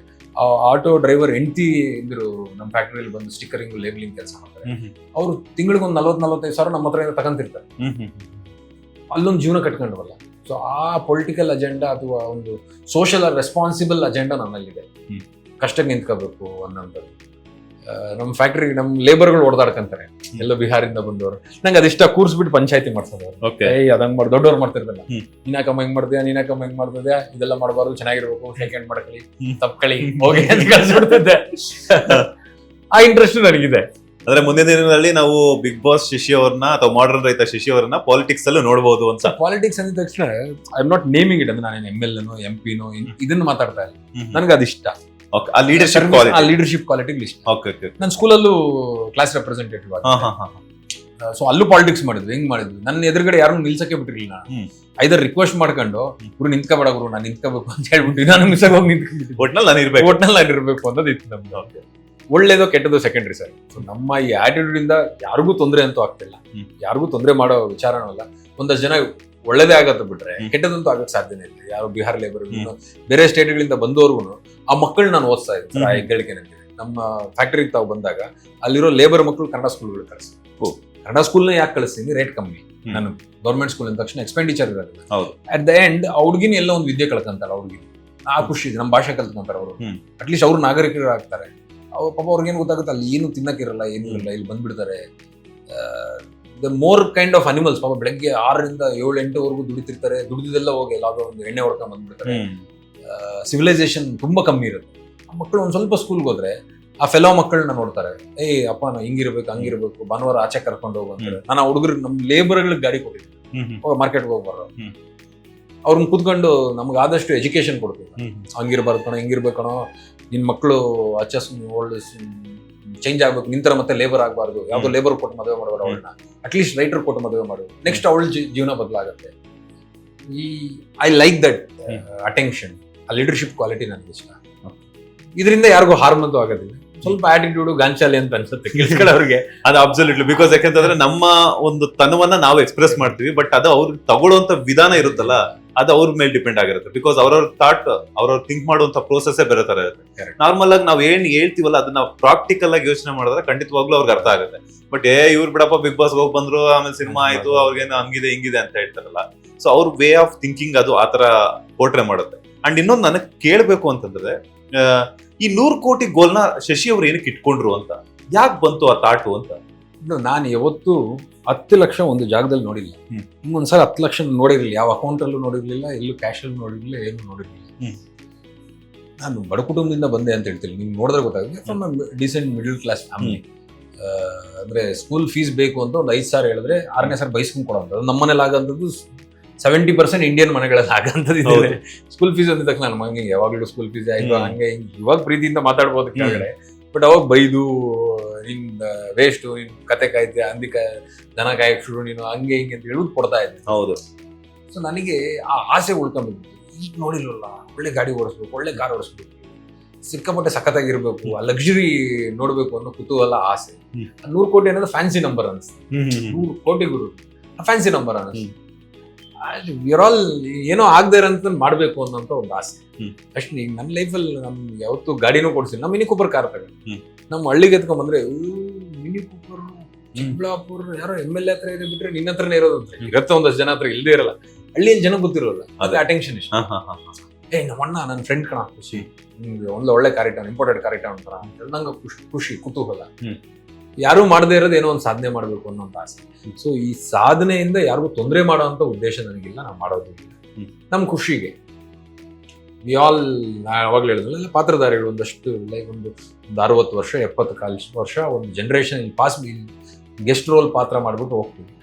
ಏನೇನ್ ಆಗತ್ತೋ ಅದನ್ನ ಅನುಭವಿಸ್ಬಿಟ್ಟು ಹೋಗ್ಬೇಕು ಪ್ರಪಂಚದಲ್ಲಿ, ಇನ್ನೊಬ್ಬರಿಗೆ ಹಾರ್ಮ್ ಮಾಡಬೇಕು. ಈ ತರ very few people in the world has made this world very beautiful. ಅಂದ್ರೆ ನಾನು ಮಿನಿ ಕೂಪರ್ ಎಂಜಾಯ್ ಮಾಡಬೇಕು ಅಂತಂದ ತಕ್ಷಣ ಮಿನಿ ಕೂಪರ್ ನಾನು ತಯಾರು ಮಾಡಬೇಕಾಗಿದೆ. ಅವನು ಅಂತ ಸ್ಪೋರ್ಟ್ಸ್ ಕಾರ್ ಇರಬೇಕು ಅಂತ ಹೇಳ್ಬಿಟ್ಟು ಅದ ಯಾವುದೋ ಒಂದು ಕಾರ್, ನಾನು ಎನಿ ಕಾರ್ BM, ಅದಾದ್ಮೇಲೆ BMW ತಗೊಂಡಿದ್ದೀನಿ. ಈಗ ಹ್ಯಾರಿಯರ್ ರೆಡಾರ್ ಕಲೆಕ್ಷನ್ ಅಂತ ತಗೊಂಡಿಲ್ಲ. ಯಾರೋ ಒಬ್ಬ ಅದ್ಭುತವಾದ ಮನುಷ್ಯ ಎಫರ್ಟ್ ಹಾಕಿ ಅಂತದೊಂದು ಸಾಮಗ್ರಿಯನ್ನು ತಯಾರು ಮಾಡಿದ್ದಾನೆ. You should earn enough to afford it ಅಷ್ಟೇ. 1 ಕೋಟಿ ಕಾರ್ ಸೂಪರ್ ಆಗಿದ್ದಾನೆ, ನೀನೋ ಒಂದು ಕಷ್ಟಪಟ್ಬಿಟ್ಟು ಒಂದು 50 ಲಕ್ಷ ಅದು ದುಡ್ಡು ಸೆಕೆಂಡ್ ಹ್ಯಾಂಡ್ ಅಲ್ಲ ಕಾರ್ ತಗೊಂಡು ಎಂಜಾಯ್ ಮಾಡೋದು. This is what I strongly believe in. ಪ್ರಪಂಚನ ಅದ್ಭುತವಾಗಿ ನೀವು ನಾನು ವಿಡಿಯೋಲಿ ಕಾಣಿಸ್ಕೋಬೇಕು ಅಂತಂದ್ರೆ ನಾನು ಹೋಗಿ ಯೂಟ್ಯೂಬ್ ಬಿಲ್ಡ್ ಮಾಡಿ ಇನ್ನೊಂದು ಮಾಡಿ ಮತ್ತೊಂದು ಮಾಡೋ ಅವಶ್ಯಕತೆ ಇಲ್ಲ. ಚೆನ್ನಾಗಿ ಮಾತಾಡೋದನ್ನ ಕಲ್ತ್ಕೊಂಡ್ರೆ ನೀವು ಬರ್ತೀರಾ. ಸರ್ ವಿಡಿಯೋ ಮಾಡೋಣ ಸರ್, ನಂಗೂ ಕಂಟೆಂಟ್ ಸಿಗುತ್ತೆ, ಜನರಿಗೂ ಒಂದು ಒಳ್ಳೆ ಉದ್ದೇಶ ಸಿಗುತ್ತೆ ಅನ್ನೋಂಥ ಒಂದು ಉದ್ದೇಶ. ಕರೆಕ್ಟ್ ಅಲ್ಲ ಬುದ್ಧ? ಹೌದು. ಅದಕ್ಕೆ ನಾನು ಕಲ್ತ್ಕೋಬೇಕಾದ್ರೆ ಚೆನ್ನಾಗಿ ಮಾತಾಡೋದನ್ನ ಕಲ್ತ್ಕೊಂಡು ವಾಕ್ಚಾತುರ್ಯ. When we build a character attitude that attract something, ನಮ್ಮ ಆಸೆಗಳನ್ನ ಪೂರೈಸಕ್ಕಾಗಂತ ಅಂತ ಅನ್ಕೊಂಡು. ಈಗ 100 ಕೋಟಿ ಗೋಲ್ ಅಂತೂ ಇಟ್ಕೊಂಡಿದ್ರ, ಆ ಪ್ರೋಸೆಸ್ ಎಲ್ಲಿವರೆಗೂ ಬಂದಿದೆ ಅಂಡ್ ಹಾಗೇನೆ ನಿಮ್ಮ ವೈಫು ಕೂಡ ಅದಕ್ಕೆ ಸಾಥ್ ಕೊಡ್ತಿದ್ದಾರೆ, ಎಷ್ಟು ಮಟ್ಟವರೆಗೂ ರೀಚ್ ಆಗಿದೆ, ಇನ್ನು ಎಷ್ಟು ಪರ್ಸೆಂಟೇಜ್ ಬಾಕಿ ಇದೆ ಅಂತ? ನಾನು probably in 10 years time definitely ಅಲ್ಲ achieve in 10 years of time. ಈಗ ನಾನು 100 ಕೋಟಿ ಇನ್ ದ ಸೆನ್ಸ್ ನಾನು ಟರ್ನ್ ಓವರ್ ಬಗ್ಗೆ ಮಾತಾಡ್ತೇನೆ. ನನ್ನ ಕಂಪನಿಯ ವಹಿವಾಟು ನನ್ನ 100 ಕೋಟಿ ಮಾಡಬೇಕು ಅನ್ನೋ ನನ್ನ ದೊಡ್ಡ ಕನಸು. ಆಲ್ರೆಡಿ ಒಂದು 12-13% ಅಚೀವ್ ಆಗಿದೆ ರೈಟ್ ನಾವು. ನಮ್ಮ 2 ವರ್ಷದ ಕಂಪನಿ ಅಷ್ಟು ವಹಿವಾಟು ಮಾಡ್ತಾ ಇದೆ. ಈ ವರ್ಷ ಆದ್ರೆ ಡಬಲ್ ಆಗಿರುತ್ತೆ. ಪ್ರತಿ ವರ್ಷ 10 ಪಟ್ಟು ಬೆಳ್ಕೊಂಡು ಹೋಗ್ತಾ ಇದೀವಿ. ಫಸ್ಟ್ ವರ್ಷ 50 ಲಕ್ಷ ಮಾಡ್ತು, ಸೆಕೆಂಡ್ ಇಯರ್ 2 ಕೋಟಿ ಮಾಡ್ತು. ಈ ವರ್ಷ ಅದು 5ರಷ್ಟು ಬೆಳೆದಿದೆ, 10-11 ಕೋಟಿವರೆಗೂ ಆಗಿದೆ. ನೆಕ್ಸ್ಟ್ ವರ್ಷ ಅದೇ ಸ್ಪೀಡಲ್ಲಿ ಹೋಗ್ಬಿಟ್ರೆ 10 ಪಟ್ಟು ಹೋಗ್ಬಿಟ್ರೆ ಈ ವರ್ಷನೇ ಹೋಗ್ಬಿಡ್ತೀವಿ. ಬಟ್ ಅದು ಹಂಗಾಗೋದಿಲ್ಲ. ಡಿಸ್ಟ್ರಿಕ್ಟ್ ವೈಸ್ ಡಿಸ್ಟ್ರಿಕ್ಟ್, ಯಾಕಂದ್ರೆ ನಾನು ಬೆಳಿಬೇಕಾಗತ್ತೆ. ಈಗ ನನ್ನ ಹತ್ರ 10 ಜನ ಎಂಪ್ಲಾಯಿಗಳಿದ್ರೆ 100 ಕೋಟಿ ಆದಾಗ 100 ಜನ ಎಂಪ್ಲಾಯಿ ಬಂದಿರ್ತಾರೆ. ಸೊ ಆ 100 ಜನ ಹ್ಯಾಂಡಲ್ ಮಾಡೋ ಯೋಗ್ಯತೆ, ಕೆಪಾಸಿಟಿ, ತಾಕತ್ತು ನನ್ನಲ್ಲಿ ನಾನು ಬೆಳೆಸ್ಕೋಬೇಕು. ಅದಕ್ಕೊಂದಷ್ಟು ಬುಕ್ಗಳು ಓದಬೇಕಾಗುತ್ತೆ, ಅಥವಾ ತಯಾರಿಗಳು ಮಾಡ್ಕೋಬೇಕಾಗುತ್ತೆ, ಒಂದಷ್ಟು ವಿಸಿಟ್ಗಳು ಮಾಡಬೇಕಾಗುತ್ತೆ, ಕೋರ್ಸ್ಗಳು ಮಾಡಬೇಕಾಗುತ್ತೆ. ಅವಾಗ that will become A clear base, ಒಂದು ಸ್ಟ್ರಾಂಗ್ ಫೌಂಡೇಶನ್ ಆಗುತ್ತೆ ಒಬ್ಬ ಬಿಸ್ನೆಸ್ ಅಡ್ಮಿನಿಸ್ಟ್ರೇಷನ್ ಮಾಡೋದಕ್ಕೆ. ಅದಕ್ಕೆ ನನಗೆ ಒಂದು 10 ವರ್ಷ ಟೈಮ್ ಬೇಕು ಅಂತ ಅನ್ಕೊಂಡು ಅದನ್ನ ಸ್ಟ್ರಾಂಗ್ ಆಗಿ ಮಾಡಬೇಕು ಅಂತ. ಬಸ್ ನಂಬರ್ ತೋರಿಸಬೇಕು ಅಂತಂದ್ರೆ 2 ವರ್ಷದಲ್ಲಿ ತೋರಿಸ್ಬಿಟ್ಟು ಹಂಗೆ ಶೆಡ್ಗೆ ಹೋಗ್ಬಿಡ್ತೀನಿ ನಾನು. ಹಂಗೆ ಆಗ್ಬಾರ್ದು ಅನ್ನೋ ಕುತೂಹಲ. ಯೂಶುವಲಿ ನಾವು ಮಿಡಲ್ ಕ್ಲಾಸ್ ಪೀಪಲ್ ಮೆಂಟಾಲಿಟಿ ಹೆಂಗಿರುತ್ತೆ ಅಂದ್ರೆ, ನಮ್ಮ ಮಿಡಲ್ ಕ್ಲಾಸ್ ಇವತ್ತು ಯುವಜನರ ಒಂದು ಲೈಫ್ ಈ ಕಡೆ ಆಗ್ಬೇಕು ಅಂತಂದ್ರೆ ಆಸೆ ಇರುತ್ತೆ. ಅಂದ್ರೆ ಕೈಗೆ ಸಿಕ್ಕಿರುವಂತದನ್ನ ಯೂಸ್ ಮಾಡ್ಕೊಳ್ಳಲ್ಲ, ಬೇರೆದನ್ನ ಇಷ್ಟಪಡ್ತಿರ್ತೀವಿ. ಈ ಕಡೆ ಬಡವರಾಗಿ ಹುಟ್ಟಿದ್ರೆ ಅವತ್ತಿಂದ ಅವತ್ತು ಲೈಫ್ ಲೀಡ್ ಮಾಡ್ಕೊಂಡು ಏನೋ ಒಂದು ಮಾಡ್ಕೋಬಹುದು ದುಡ್ಕೊಂಡು ಅಂತ ಅನ್ಸುತ್ತೆ. ಬಟ್ ಏನಂತಂದ್ರೆ ಇಲ್ಲಿ ಒಬ್ಬ ಮಿಡಲ್ ಕ್ಲಾಸ್ ಆಗ್ಬಿಟ್ಟು ನಾವು ಹೈಯರ್ ಕ್ಲಾಸ್ ಪೀಪಲ್ ಆಗ್ಬೇಕು ಅಂತಂದ್ರೆ ಎಲ್ಲೋ ಒಂದ್ ಕಡೆ ಅವ್ನ ಡ್ರೀಮ್ ಇರುತ್ತೆ. ಕೈಗೆ ಸಿಕ್ಕಿರೋದನ್ನ ಯುಟಿಲೈಸ್ ಮಾಡ್ಕೊಳ್ಳಲ್ಲ, ಸಿಗದೆ ಇರೋದನ್ನ ನಾವು ಆಸೆ ಪಡ್ತೀವಿ. ಸೊ ಹೆಂಗ್ ಬ್ಯಾಲೆನ್ಸ್ ಮಾಡಕ್ಕಾಗುತ್ತೆ? ಫಸ್ಟ್ ನಿಮ್ಮ ಮಿಡಲ್ ಕ್ಲಾಸ್ ನ ಬ್ರೇಕ್ ಮಾಡಬೇಕು ಅಂದ್ರೆ ನಮ್ಮ ಮೊದಲ ಹೋರಾಟ ನಡೆಯೋದು ನಮ್ಮ ತಂದೆ ತಾಯಿಗಳ ಜೊತೆ. ಫಸ್ಟ್ ಹೋರಾಟ ನಡೆಯೋದು ತಂದೆ ತಾಯಿಗಳ ಜೊತೆ. ಯಾಕಂದ್ರೆ ನಾನು MSc ಮುಗಿಸ್ಬಿಟ್ಟು ಒಂದು ಒಳ್ಳೆ ಜಾಬ್ ಬಂದಿರೋದು ಬಿಡ್ತೀನಿ ಅಂತ ಹೇಳಿದ ತಕ್ಷಣ ಅಪ್ಪನ ಅಮ್ಮನಿಗೆ ನಡ್ಕ ಶುರು ಆಗ್ಬಿಟ್ಟು ಯಾಕೂರು ಹಿಂಗ್ ಮಾಡ್ಕೊಂಡ್ಬಿಟ್ಟ. ಬಿಕಾಸ್ ನಮ್ಮ ತಂದೆ ತಾಯಿಗಳ ಕನ್ಫ್ಯೂಷನ್ ಆಗಿರುತ್ತೆ. ಒಬ್ಬ ಮಿಡಲ್ ಕ್ಲಾಸ್ ಅಲ್ಲಿ ಹೋಗ್ತಾರೆ ತಂದೆ ತಾಯಿಗಳು, ನನ್ನ ಮಗ ಒಂದು ಮನೆ ಕಟ್ಕೊಂಡ್ಬಿಡ್ಲಿ ಬೆಂಗಳೂರಲ್ಲಿ, ಮನೆ ಮುಂದೆ ಒಂದು ಕಾರ್ ಇದ್ಬಿಡ್ಲಿ, ಒಂದು ಹುಡುಗಿನ ಮದುವೆ ಮಾಡ್ಕೊಂಡ್ಬಿಡ್ಲಿ, ಆ ಹುಡುಗಿ ಒಂದು 30,000 ಸಂಬಳ ಬರ್ತಿರ್ಲಿಲ್ಲ, ಅವ್ರಿಬ್ರು ಜೀವನ ಪೂರ್ತಿ EMI ಕಟ್ಕೊಂಡು ಆ ಮಗುನ್ ಚೆನ್ನಾಗಿ ಓದಿಸ್ಬಿಟ್ಟು ಸಾಕಪ್ಪ ನಾವು ಸತ್ತೋಗ್ಬಿಡ್ತೀವಿ ಹಿಂಗ ಇದ್ಬಿಡ್ಲಿ ಅಂತ ಅವ್ರು ಅನ್ಕೊಂಡ್ರೆ. ಬಟ್ ನೀನ್ ಅದಕ್ಕೆ ರೆಡಿ ಇದೆಯಾ ಇಲ್ಲ ಅಂತ ನಾವು ಚೆಕ್ ಮಾಡ್ಕೊಂಡು I was not ready for it. ನನಗೆ ಡೊಳ್ಳು ಹೊಡಿಬೇಕು, ಡ್ಯಾನ್ಸ್ ಮಾಡಬೇಕು, ಕಬಡ್ಡಿ ಆಡಬೇಕು, ಕ್ರಿಕೆಟ್ ಆಡಬೇಕು, ಜಿಮ್ ಮಾಡಬೇಕು, ಫಿಟ್ನೆಸ್ ಮೇಂಟೈನ್ ಮಾಡಬೇಕು, ವ್ಯವಸಾಯ ಮಾಡಬೇಕು ಅನ್ನೋ ಕುತೂಹಲ, ಈ ಆಸೆಗಳು. So I don't fit into their shoes. Hmm. ನಾನು ಅಮ್ಮಗೆ ಹೇಳಿದೆ, ನಮ್ಮ ಅಪ್ಪ ಅಮ್ಮನ ಕರ್ಸ್ಕೊಂಡು ಹೇಳಿದ್ ನಾನು ಹಿಂಗೆ ಮಾಡೋಕ್ಕಾಗಲ್ಲ. ನಮ್ಮ ಅಮ್ಮ ಇಲ್ಲಿ ಮಾಡಬೇಡಪ್ಪ, ಎಲ್ಲಾದ್ರೂ ಏನ ಮಾಡ್ಕೊಂಡಾಗ ಜಯಚಲ ಫಾರ್ಮ್ಸ್ ಅಂತ ರಾಮನಗರ ಓಪನ್ ಮಾಡಿ. ಸೊ ನೀವು ಮಿಡಲ್ ಕ್ಲಾಸ್ನ ಫಸ್ಟ್ ಬ್ರೇಕ್ ಮಾಡೋದಕ್ಕೆ ನಮ್ಮ ಹೋರಾಟ ಶುರುವಾಗೋದು ತಂದೆ ತಾಯಿಗಳು. ನಾನು ನೀವು ಹೇಳಿರೋ ಜೀವನನ ನಾನು ನಡೆಸ್ಕೊಡೋಕ್ಕಾಗೋದಿಲ್ಲ.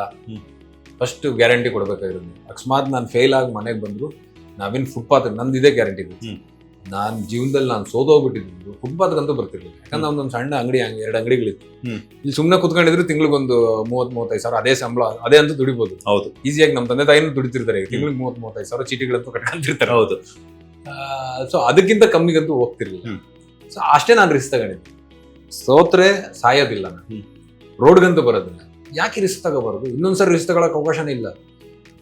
ಎಸ್ಪೆಷಲಿ ಮಿಡಲ್ ಕ್ಲಾಸ್ ಅಥವಾ ನಾವುಗಳು ಈ 23 ಡಿಗ್ರಿ ಮುಗಿದಿದ ತಕ್ಷಣ ಟೈಮ್ ಒಂದು ಅಡ್ವೆಂಚರ್ ಮಾಡೋದಕ್ಕೆ. ಮತ್ತೆ ನೀವು ಡಿಗ್ರಿ ಮುಗಿದಿದ ತಕ್ಷಣ ಮಾಡಲಿಲ್ಲ ಅಂದ್ರೆ ಮದುವೆಗೂ ಮುಂಚೆ ನಿಮ್ಗೆ ಟೈಮ್. ಏನಾದ್ರೂ ಒಂದು ಪಟ್ಟಂತ ಇನ್ನೊಂದು ವರ್ಷದಲ್ಲಿ ಮದುವೆ ಆಗ್ಬೇಕು, ಒಂದು ಸ್ವಲ್ಪ ಚೇಂಜಸ್ ಮಾಡ್ಕೊಂಡು ಆ ಲೈನಲ್ಲಿ ಇರೋ ಹುಡುಗಿನ ಮದುವೆ ಆಗಿ ಆ ಹುಡುಗಿನ ಬಿಸ್ನೆಸ್ ಒಳಗಡೆ ಎಳ್ಕೊಂಡು ಎತ್ಕೊಂಡು ಹೋಗ್ಬಿಟ್ರೆ again your life will change.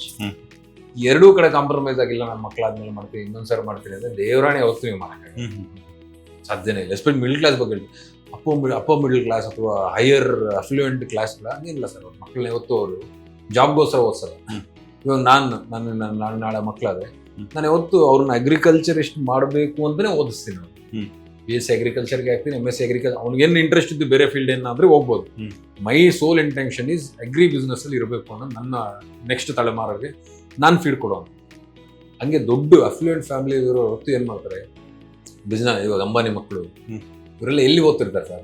ಸುಮ್ಮನೆ ಹಾಕ್ಬಿಡ್ತಾರೆ ಫೀಸ್ ಖಾಲಿ 1 ಕೋಟಿ 2 ಕೋಟಿ ಅಂತ. ಆ ಮಕ್ಕಳನ್ನ ಓದಿಸೋದೇ ವರ್ಸ್ಟ್ ಸಿಚುವೇಶನ್ ಏನಾಗುತ್ತೆ, ಫೈನಾನ್ಷಿಯಲ್ ಫಿಸಿಕಲ್ ಪಾಲಿಸಿಗಳೇನು ಇವೆಲ್ಲ ತಿಳ್ಸೋಕ್ಕೆ ಓದಿಸ್ತಾ ಇರ್ತಾರೆ. ನಾವು ಏನು ಅನ್ಕೊಂಡು ನಾವು ಹೋಗ್ತೀವೋ ಅದೇ ನಮ್ಮ ತಲೆಯಲ್ಲಿ. ಅಂಡ್ ಅಟ್ ದ ಎಂಡ್ ನೀವು ಏನು ಅನ್ಕೊಂಡ್ರೆ ಅದು ಹಾಗೇ ಆಗ್ತೀವಿ. ಇವಾಗ ನಾನು CM ಆಗಬೇಕು ಅನ್ಕೊಂಡ್ರೆ ಹಾಗೆ ಆಗ್ತೀನಿ. ನಾನು ಆಗಬೇಕು ಅನ್ಕೊಂಡ್ರೆ 100% ಆಗ್ತೀನಿ. ಎಷ್ಟು ಪ್ರಮಾಣದಲ್ಲಿ ಅನ್ಕೊಂತೀವಿ ಅನ್ನೋ ಮ್ಯಾಟರ್. ಅದಕ್ಕೆ ಏನೆಲ್ಲ ಮಾಡಕ್ ರೆಡಿ ಇದೀನಿ ಅನ್ನೋದು ಮ್ಯಾಟರ್.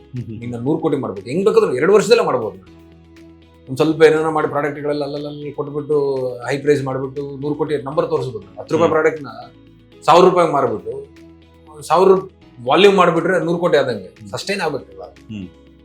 ನಮ್ಮ ಕನಸುಗಳು ಯಾವತ್ತಿದ್ರು ಲೆಜಿಟಿಮೇಟ್ ಆಗಿರಬೇಕು. Foundation should be strong for every middle class person. ಕಳ್ಕೊಂಡ್ರು ನಾವು ಫುಟ್ಪಾತ್ ಬರೋದಿಲ್ಲ. ಅದು ಮಿಡಲ್ ಕ್ಲಾಸ್ ಒಂದು ಬೆಳೆಯಕ್ಕೆ ಜಾಸ್ತಿ ಅವಕಾಶಗಳಿದೆ. ಬಟ್ ಮಿಡಲ್ ಕ್ಲಾಸ್ ಯಾವತ್ತೂ ಬೆಳೆಯಲ್ಲ. ಜಾಸ್ತಿ ಬೆಳೆಯೋದು ಹೈಯರ್ ಕ್ಲಾಸು ಅಥವಾ ಲೋವರ್ ಕ್ಲಾಸ್ ಇಂದ ಬಂದವರು ಬೆಳೆದಿರ್ತಾರೆ. ಯಾಕೆ ಬೆಳೆಯಲ್ಲ ಮಿಡಲ್ ಕ್ಲಾಸ್ ಅವರು? ಇದೆ ಸರ್, ಇದು ಚೀಟಿಗಳು, ತಂದೆ ತಾಯಿಗಳು ಹೋರಾಟ, ಪಕ್ಕದ ಮನೆ ಹೋರಾಟ. ಪಕ್ಕದ ಮನೇಲಿ ಯಾವಾಗಲೂ ನೋಡ ಅವಳು ಹಾಳಾಗ್ಬಿಟ್ಟೆ, ಇವ್ನು ಹಿಂಗಾಗ್ಬಿಟ್ಟೆ. ನಮ್ಮ ಮನೇಲಿ ಕಂಪೇರ್ ಮಾಡಿದ್ರೆ ನೋಡ ಅವ್ನು ಎಷ್ಟು ಚೆನ್ನಾಗಿದ್ದಾನೆ, ಪಕ್ಕದ ಮನೆ ಅವ್ನ ಮಗ ಎಷ್ಟು ಚೆನ್ನಾಗಿದ್ದಾನೆ, ಇವ್ನ ಮಗ ಎಷ್ಟು ಚೆನ್ನಾಗಿದ್ದಾರೆ. ಹಿಂಗೇ ಕಂಪ್ಯಾರಿಸನ್ಲೇ ಸತ್ತೋಗ್ಬಿಡ್ತೀನಿ. ಕಂಪ್ಯಾರಿಸನ್ ಮಾಡಬಾರ್ದು ಅನ್ನೋದು ನನ್ನ. Every child is a special in own talent. ನಮ್ಮ ಅಣ್ಣನ ಮಕ್ಕಳೆಲ್ಲ, ನಮ್ಮ ಭಾವನ ಅಕ್ಕಂದ್ರ ಮಕ್ಕಳು ಬರ್ತಾರಲ್ಲ, ನಾನು ಅವ್ರನ್ನ ಫಸ್ಟ್ ಕೇಳಿದ ತಕ್ಷಣ ಸ್ಕೂಲಲ್ಲಿ ಏನು ಆಡ್ತಿದ್ಯಾ, ಯಾವ ಸ್ಪೋರ್ಟ್ಸ್ ಅಲ್ಲಿ ಇದೆಯಾ? ನಾನು ಫಸ್ಟ್ ಗ್ರೇಡ್ 1 ಬಂದೆ, ಗ್ರೇಡ್ 8 ಪೇಪರ್ ಎತ್ತು ಬಿಸಾಕ್ಬಿಡ್ತೀನಿ. Grade 1 grade 2 I least bothered about. Either you are in any cultural. ಅವನ ಡ್ಯಾನ್ಸ್ ಮಾಡಿದ್ಯಾ, ಅವನ ಸ್ಪೋರ್ಟ್ಸ್ ಮಾಡಿದ್ಯಾ? ನಾನು ಟಾಪ್ ಬಂದೆ, ಫಸ್ಟ್ ಬಂದೆ, ಸೆಕೆಂಡ್ ಬಂದೆ. ನಿನ್ನ ಪ್ರೈಮರಿ ಇಂಟೆನ್ಷನ್ ಅದು 90% all your efforts in the school is to get good marks. That is inevitably will happen. Good marks ಬರ್ಬೋದು, ಬರ್ದೇ ಇರ್ಬೋದು. ಇನ್ 10% ಜನನೇ ಕರಿಕ್ಯುಲರ್, ಎಕ್ಸ್ಟ್ರಾ ಕರಿಕ್ಯುಲರ್ ಹೋಗ್ಬೋದು. I am one big living example. Sports culturals ಸ್ಕೂಲ್ಗಳಲ್ಲಿದ್ರೆ ಒಬ್ಬ ವ್ಯಕ್ತಿ ಏನೆಲ್ಲ ಮಾಡ್ಬೋದು ಅನ್ನೋದಕ್ಕೆ ನಾನೇ ಉದಾಹರಣೆ. ಕಲ್ಚರಲ್ ಸ್ಪೋರ್ಟ್ಸ್ ಅಂದ್ರೆ ನಾನು ಇಷ್ಟು ಎಕ್ಸ್ಟ್ರಾ ಕರಿಕ್ಯುಲರ್ ಆಕ್ಟಿವಿಟಿಯಿಂದ ನಾನು ಬೆಳೆದಿದ್ದೆ. ನಮ್ಮ ಅಣ್ಣನ ಮಕ್ಕಳಿಗೆ, ನಮ್ಮ ಮಕ್ಕಳಿಗೆ, ಅಥವಾ ನನ್ನ ಅಕ್ಕಂದಿರ ಮಕ್ಕಳಿಗೆ, ನಂಗೆ ಗೊತ್ತಿರೋ ಮಕ್ಕಳು, ಹುಡುಗರು ಯಾರೇ ಬಂದ್ರು ಅದನ್ನ ಹೇಳೋದು. ನಾನು 10th ಎಷ್ಟು ಮಾರ್ಕ್ಸ್, ಏನ್ ಮಾಡ್ತಾ ಇದೆಯಾ, ಕಬಡ್ಡಿ, ಖೋಖೋ, ವಾಲಿಬಾಲ್ ಏನು ಆಡ್ತಾ ಇದೆಯಾ, ಡಿಗ್ರಿಯಲ್ಲಿ ಏನು ಸ್ಪೋರ್ಟ್ಸ್ ಆಡ್ತಾ ಇದೆಯಾ, ಯಾವ ಏನು ಎಕ್ಸ್ಟ್ರಾ ಕರಿಕ್ಯುಲರ್ ಏನ ಮಾಡಿದೆಯಾ, ಪಿಕ್ ಅಂಡ್ ಸ್ಪೀಕ್ ಎಲ್ಲ ಪಾರ್ಟಿಸಿಪೇಟ್ ಮಾಡಿದೆಯಾ, ಮೊನೋ ಆಕ್ಟಿಂಗ್ ಅಲ್ಲಿ ಪಾರ್ಟಿಸಿಪೇಟ್. ಇಷ್ಟು ಬಿಟ್ರೆ ನಾನು ಯಾವತ್ತೂ ಅಕಾಡೆಮಿ ಬಗ್ಗೆ ಕೇಳೋದೇ ಇಲ್ಲ. ಐಟಮ್ ಲೀಸ್ಟ್ ಫೇಲ್ ಅದೇ ಪಾಸ್ ಆಗು, ಮತ್ತೆ ಸಪ್ಲಿಮೆಂಟರಿ ಅಷ್ಟೇ. ಓಕೆ, ಈಗ ಪ್ರತಿಯೊಬ್ಬರಿಗೂ ಇದ್ದೇ ಇರುತ್ತೆ ಮನಿನ ಯಾವ ರೀತಿ ಸೇವ್ ಮಾಡಬೇಕು ಅನ್ನುವಂಥದ್ದು. ನೀವು ಒಂದು 100 ಕೋಟಿನ ಟಾರ್ಗೆಟ್ ಮಾಡಿ ಇಟ್ಕೊಂಡಿರೋದ್ರಿಂದ ನಾನು 100 ಕೋಟಿ ಸಂಪಾದನೆ ಮಾಡಲೇಬೇಕು ಅಂತ ಇಟ್ಕೊಂಡಿರೋದ್ರಿಂದ ಸೇವಿಂಗ್ ಅನ್ನೋದು ಕೂಡ ತುಂಬಾ ಇಂಪಾರ್ಟೆಂಟ್. ಸೊ ನೀವು ಸ್ಟೆಪ್ ಬೈ ಸ್ಟೆಪ್ ಮೊಬೈಲ್ ಅಂತ ಚಪ್ಪಲಿ ಅಂಗಡಿಯಿಂದ ಹಿಡಿದ್ಬಿಟ್ಟು ಮೊಬೈಲ್ ಅಂಗಡಿ ಬಂದ್ರಿ, ಅದಾದ್ಮೇಲೆ ಸ್ಟೆಪ್ ಬೈ ಸ್ಟೆಪ್ ಹಂಗೇನೆ ಬಿರಿಯಾನಿ ಆಯ್ತು, ನೆಕ್ಸ್ಟ್ ಬೇರೆ ಬೇರೆ ಕೃಷಿಗಳಲ್ಲೆಲ್ಲ ತೊಡ್ಕೊಂಡು ಅದಾದ್ಮೇಲೆ ಈಗ ಬಿಸ್ನೆಸ್ ಬಂದಿದ್ದೀರಾ. ಸೊ ಸೇವಿಂಗ್ಸ್ ಅನ್ನುವಂಥದ್ದು ಮಿಡಲ್ ಕ್ಲಾಸ್ ಆಗಿರ್ಬೋದು, ಲೋಯರ್ ಕ್ಲಾಸ್ ಆಗಿರ್ಬೋದು, ಅಥವಾ ಅಪ್ಪರ್ ಕ್ಲಾಸ್ ಆಗಿರ್ಬೋದು. ಸೊ ಯಾರಿಗಾದ್ರೂ ಸೇವ್ ಮಾಡಬೇಕು ಅಂತಂದ್ರೆ ಏನ್ ಸಜೆಷನ್ಸ್ ಕೊಡ್ತೀರಾ ಅಂತ? ಸೇವಿಂಗ್ಸ್ ಒನ್ ಬಿಗ್ ತುಂಬಾ ಇಂಪಾರ್ಟೆಂಟ್ ಆಗುತ್ತೆ. ಸೇವಿಂಗ್ಸ್ ಅನ್ನೋದು ಈಗ ನಾನು ನನ್ನ ಥ್ರೂ ಔಟ್ PUC ವರೆಗೂ ನನ್ನ ಜೋಬಲ್ಲಿ ಯಾವಾಗಲೂ 10,000 ರೂಪಾಯಿ ಇರ್ತಿತ್ತು ಬ್ಯಾಂಕ್ ಬ್ಯಾಲೆನ್ಸ್ ಅಲ್ಲಿ. ಹುಡುಗರು ಬಂದು ಕೇಳೋರೆ ಬ್ಯಾಟಿಗೆ ದುಡ್ಡು ಹಾಕು, ಬಾಲ್ಗೆ ದುಡ್ಡು ಹಾಕು, ನಾನು ಕೊಡ್ತಿರ್ಲಿಲ್ಲ. ಅಂದ್ರೆ ಎಲ್ಲರೂ ಎಷ್ಟು ಕೊಡ್ತಿದ್ರು ಅವ್ರಿಗಿಂತ ಒಂದು 10 ರೂಪಾಯಿ ಜಾಸ್ತಿ ಕೊಡ್ತಿದ್ದೆ. ಒಂದು 10,000 ರೂಪಾಯಿ ಇದ್ದೇ ಇರ್ತಿತ್ತು ನನ್ನ ಹತ್ರ PUC degree first year second year ವರೆಗೂ, because of my savings. Worst situation ನನಗೆ ನಾನು ಇಟ್ಸ್ಕೊಂತೀನಿ ಗುರು ಅಂತ ಧೈರ್ಯ ಆಯ್ತು ನನಗೆ. MSc ಸೀಟ್ ತಗೊಳ್ಳೋವಾಗ ನಾನು MSc ಅಪ್ಲಿಕೇಶನ್ ಹಾಕ್ಬೇಕು ಅಂತಂದಾಗ ನಮ್ಮ ಮನೇಲಿ ಕೊಡ್ಲಿಲ್ಲ. MSc ಎಲ್ಲ ಕಡೆ ಹಾಕಿ 2 ಕಡೆ ಹಾಕಿ ಎರಡು ಕಡೆ ಸಿಗ್ಬೇಕು ಅಂತ ನನಗೆ ಭಯ ಆಯ್ತು. MSc 500 ಜನ ಪಾಸ್ ಔಟ್ ಆದ್ರೆ ಡಿಗ್ರಿಯಿಂದ, MSc ಇರೋದು 60-70 ಜನನೇ. 400 ನಾವೇನು ಎಕ್ಸ್ಟ್ರಾರ್ಡಿನರಿ ಸ್ಟೂಡೆಂಟ್ ಅಲ್ಲ, ನಾವು ಎಬೋ ಆವರೇಜ್ ಡೆಫಿನೆಟ್ಲಿ 80-85 ತೆಗಿತಿದ್ದೆ. ಬಟ್ 90% ಮೇಲೆ ಇರೋರೆ ಜಾಸ್ತಿ ಜನ ಇದ್ರು. ನಂಗೆ ಸೀಟ್ ಸಿಗುತ್ತೋ ಎಲ್ಲ ಭಯ ಆಯ್ತು. ನನ್ನ ಕೋರ್ಸ್ ಸೆಲೆಕ್ಷನ್ ಹಂಗೆ ಇತ್ತು. ಅಲ್ಲಿ ನಾನು ಇಂಡಿಯಾಲಿರೋ ಎಲ್ಲ MScಗಳಿಗೂ ಅಪ್ಲೈ ಮಾಡ್ಬೇಕಿತ್ತು. ಅಪ್ಲಿಕೇಶನ್ ಫೀಸ್ 500-1,000 ರೂಪಾಯಿ, ಅದಕ್ಕೆ ದುಡ್ಡು ಇರ್ತಿರ್ಲಿಲ್ಲ, ಕೊಡ್ಲಿಲ್ಲ. ಅವಾಗ ನನ್ನ ಹತ್ರ ಇದ್ದಿದ್ದು ಪಾಕೆಟ್ ಮನಿ ಎಲ್ಲ ಬಳಸ್ತೆ. 1 ಪಾಯಿಂಟ್ ಅಲ್ಲಿ, ಬಿಕಾಸ್ ನಾನು ಸೇವಿಂಗ್ ಮಾಡ್ಕೊಂಡ್ ಬಂದಿದ್ದೆ. ವರ್ಸ್ಟ್ ಸಿಚುವೇಶನ್ ಯಾವತ್ತು ಸೇವಿಂಗ್ಸ್ ಅನ್ನೋದು ಇಂಪಾರ್ಟೆಂಟ್. ನಾನು ಇವಾಗ ಡಿಗ್ರಿ ಎಲ್ಲ ದುಡ್ಡು ಸಂಪಾದನೆ ಮಾಡಿ ಕೂಡಿಟ್ಕೊಂಡು ಬರ್ತಿದ್ವಿ. ಅದು MScಗಳಲ್ಲಿ ಇನ್ನೊಂದಕ್ಕೆ MSc ಅಲ್ಲಿ ಡ್ಯಾನ್ಸ್ಗಳು ಮಾಡಿದೆಲ್ಲ ಕೂಡಿಟ್ಟಿದ್ದಕ್ಕೆ ತೋಟಕ್ಕೆ ದುಡ್ಡು ಬೇಕು ಅಂದಿದ್ದ ತಕ್ಷಣ ಜೈಚಲ ಅಲ್ಲಿ ನಮ್ಮ ಮನೇಲಿ ಕೊಟ್ಟರೋ ಕೊಡ್ಲಿಲ್ಲ, ನಾನು ತೋಟ ಮಾಡಿದೆ, ಲಾಸ್ ಆದೆ, ತೊಂದರೆ ಇಲ್ಲ, ಟಕ್ಕಂತ ಇಲ್ಲಿ ಹೊಡಿದ್ ನನಗೆ. ಇಲ್ಲಿ ಹೊಡೆದಾಗ ಇದೆಲ್ಲ ಸೇವಿಂಗ್ಸ್ ಮಾಡ್ಕೊಂಡು ಇಟ್ಕೊಂಡಿದ್ದೆ. ಬಿಗ್ ಸೈಟ್ ತಗೊಳಕ್, ಕಾರ್ ತಗೊಳಕ್ ಹೆಲ್ಪ್ ಆಯ್ತು. ಬಿಗ್ ಬಾಸ್ ಇಂದ ಬಂದಿದ ತಕ್ಷಣ ಇಲ್ಲಿದ್ದ ಸೈಟ್ ನ ಮಾರಿ RR ನಗರದ ಸೈಟ್ ತಗೊಂಡು ಇಲ್ಲಿ ನಾನು 25 ಲಕ್ಷಕ್ಕೆ ತಗೊಂಡಿದ್ದೆ ಸರ್ ಇದೇ ಸೈಟ್. ಇವಾಗ 25 ಲಕ್ಷನೇ 1,25,00,000 ಆಗಿದೆ. ಖಾಲಿ 25 ಲಕ್ಷ ಸ್ಪ್ಯಾನ್ ಆಫ್ ಎಷ್ಟು ವರ್ಷ ಅನ್ಕೊಂಡು ನಾನು 2025 ತಗೊಂಡು 8 ವರ್ಷ ಆಗಿದೆ. 3 ಟೈಮ್ಸ್ ಬೆಳೆದಿದ್ದು. ಅಂದ್ರೆ ಕಾನ್ಸ್ಟೆಂಟ್ ರೊಟೇಷನ್ ಇರ್ಬೇಕಾ. KRಪುರಂ ಅಲ್ಲಿ ತಗೊಂಡಿದ್ದೆ, ಮಾರದೆ, ಇನ್ನೊಂದ್ ಕಡೆ ಎಲ್ಲ ತಗೊಂಡೆ, ಮತ್ತೆ ಮಾರದೆ, RR ನಗರಲ್ಲಿ ತಗೊಂಡಿದ್ದೆ. ಇವಾಗ ಅದನ್ನ ಮಾರ್ಬಿಟ್ಟು ಇಲ್ಲಿ ಜಮೀನುಗಳು ತಗೊಳ್ಳೋಣ ಅಂತ ಡಿಸೈಡ್ ಮಾಡ್ತಾ ಇದ್ದೀನಿ. ಸೊ ಇವೆಲ್ಲ ಈ ಸೇವಿಂಗ್ಸ್ ಮುಖಾಂತರ ಆಗುತ್ತೆ. 1 ಪಾಯಿಂಟ್ ವರೆಗೂ ನಿಮ್ದೊಂದು ಆಕ್ಟಿವ್ ಇನ್ಕಮ್ ಅಂತ ಇರಬೇಕು. ಅದ್ರ ಜೊತೆಗೆ ಒಂದು ಪ್ಯಾಸಿವ್ ಇನ್ಕಮ್ ಅಂತ ಹೋಗ್ತಾ ಇರಬೇಕು. What is passive income? ನೀನೆಲ್ಲೋ ರಿಯಲ್ ಎಸ್ಟೇಟ್ ಮೇಲೆ ಇನ್ವೆಸ್ಟ್ ಮಾಡಿದ್ರೆ, ಯಾವುದೋ ಸ್ಟಾಕ್ಸ್ ಮೇಲೆ ಇನ್ವೆಸ್ಟ್ ಮಾಡಿದ್ರೆ, ಇನ್ನೊಂದ್ರ ಮೇಲೆ ಇನ್ವೆಸ್ಟ್ ಮಾಡಿದ್ರೆ, that is all passive income. ನಿಮ್ಮ ಆಕ್ಟಿವ್ ಇನ್ಕಮ್, ಪ್ಯಾಸಿವ್ ಇನ್ಕಮ್ ಯಾವಾಗ್ಲೂ ಪ್ಯಾರಲಲ್ ಆಗಿ ಹೋಗ್ತಾ ಇರುತ್ತೆ. ನಾವಿಲ್ಲಿ ಒಂದು 29 ಎಕರೆ ತಗೋಬೇಕು ಅಂತ ಪ್ಲಾನ್ ಮಾಡ್ತಾ ಇದ್ವಿ. ಯಾಕೆ ಅಂದ್ರೆ ಕಮ್ಮಿ ರೇಟ್. ನಮ್ಮ ಸ್ನೇಹಿತರನ್ನ ಜೊತೆಗೆ ಹಾಕಂತ ಇದ್ವಿ, ಯಾರಿಗೆ ಇಂಟ್ರೆಸ್ಟ್ ಇದೆ ಅಂತ ಇಲ್ಲಿರೋರನ್ನ. ಸೊ ಅವ್ರ ಜೊತೆ ತಗೊಂಡಾಗ ನಾನು ಇಲ್ಲೊಂದು 29-30 ಎಕರೆಯಲ್ಲಿ ವ್ಯವಸಾಯ ಮಾಡ್ತಿದ್ದಾಗ ನಾನು ಲಾಸ್ ಆಗ್ತೀನೋ ಲಾಭ ಆಗ್ತೀನಿ, ವರ್ಸ್ಟ್ ಕೇಸ್ ಲಾಸೇ ಆಗ್ತೀನಿ ಅನ್ಕೊಳ್ಳೋದು. 15 ವರ್ಷಕ್ಕೆ ಆ 29 ಎಕರೆ ಡಬಲ್ ದ ಪ್ರೈಸ್ ಆಗಿದೆ. ಲ್ಯಾಂಡಲ್ಲೂ ಬೆಳೆದಿರ್ತೀನಿ ನಾನು. That is beauty of agriculture investment. And ಒಂದು ಸರ್ಟೇನ್ ದುಡ್ಡು ಮಾಡ್ತೀವಿ. ನಾವು ಮಿಡಲ್ ಕ್ಲಾಸ್ ವರ್ಗೂ ಮಾತಾಡಿದೆ. ಅದನ್ನ ದಾಟ್ ನೀವು ಒಂದು ದುಡ್ಡು ಮಾಡಿದ್ರಿ, ನಿಮ್ಮ ಹತ್ರ ಸಫಿಷಿಯಂಟ್ ದುಡ್ಡಿದೆ ಅಂತ ನಿಮ್ಮ ನೆಕ್ಸ್ಟ್ ಸೇವಿಂಗ್ಸ್ ಎಲ್ಲ ಆಗಬೇಕು ಅಂದ್ರೆ ಅಪ್ಗ್ರೇಡೇಷನ್ ಮೇಲೆ, ಹೊಸ ಟೆಕ್ನಾಲಜಿ ಕಲಿಯೋಕ್ಕೆ, ಹೊಸ ಕೋರ್ಸ್ಗಳು ಮಾಡೋದಕ್ಕೆ. ಈಗ ನಮ್ಮ ಬಯೋಟೆಕ್ನಾಲಜಿ ಯಾವನ್ನ ಈವೆಂಟ್ಗಳಾಗ್ತದೆ ಅದನ್ನ ಕಲಿಯೋದಕ್ಕೆ. ಈಗ ನಾನು ಬಾಕ್ಸಿಂಗ್ ಕಲಿಯಕ್ಕೆ ಹೋಗ್ತಾ ಇದ್ದೀನಿ. ಇದ್ರ ಮೇಲೆ invest. This is all again savings. After certain level your savings and investment should go on your learning new skills. ಹೊಸ ಸ್ಕಿಲ್ಗಳನ್ನ, ಹೊಸ ಪ್ರಾಕ್ಟೀಸ್ಗಳನ್ನ ಕಲಿಯೋದ್ರ ಮೇಲೆ ಇನ್ವೆಸ್ಟ್ ಮಾಡಿ. Call it as investment rather then calling it save. Latest ಹಾಗೂ interesting ಸುದ್ದಿಗಳಿಗಾಗಿ boss TV Kannada ಚಾನೆಲ್ನ subscribe ಮಾಡಿ. ಹಾಗೆಯೇ bell icon press ಮಾಡಿ. ಇದರ ಜೊತೆಗೆ ಫೇಸ್ಬುಕ್, ಇನ್ಸ್ಟಾಗ್ರಾಮ್, ಎಕ್ಸ್ನಲ್ಲೂ ಮಿಸ್ ಮಾಡದೆ ಫಾಲೋ ಮಾಡಿ.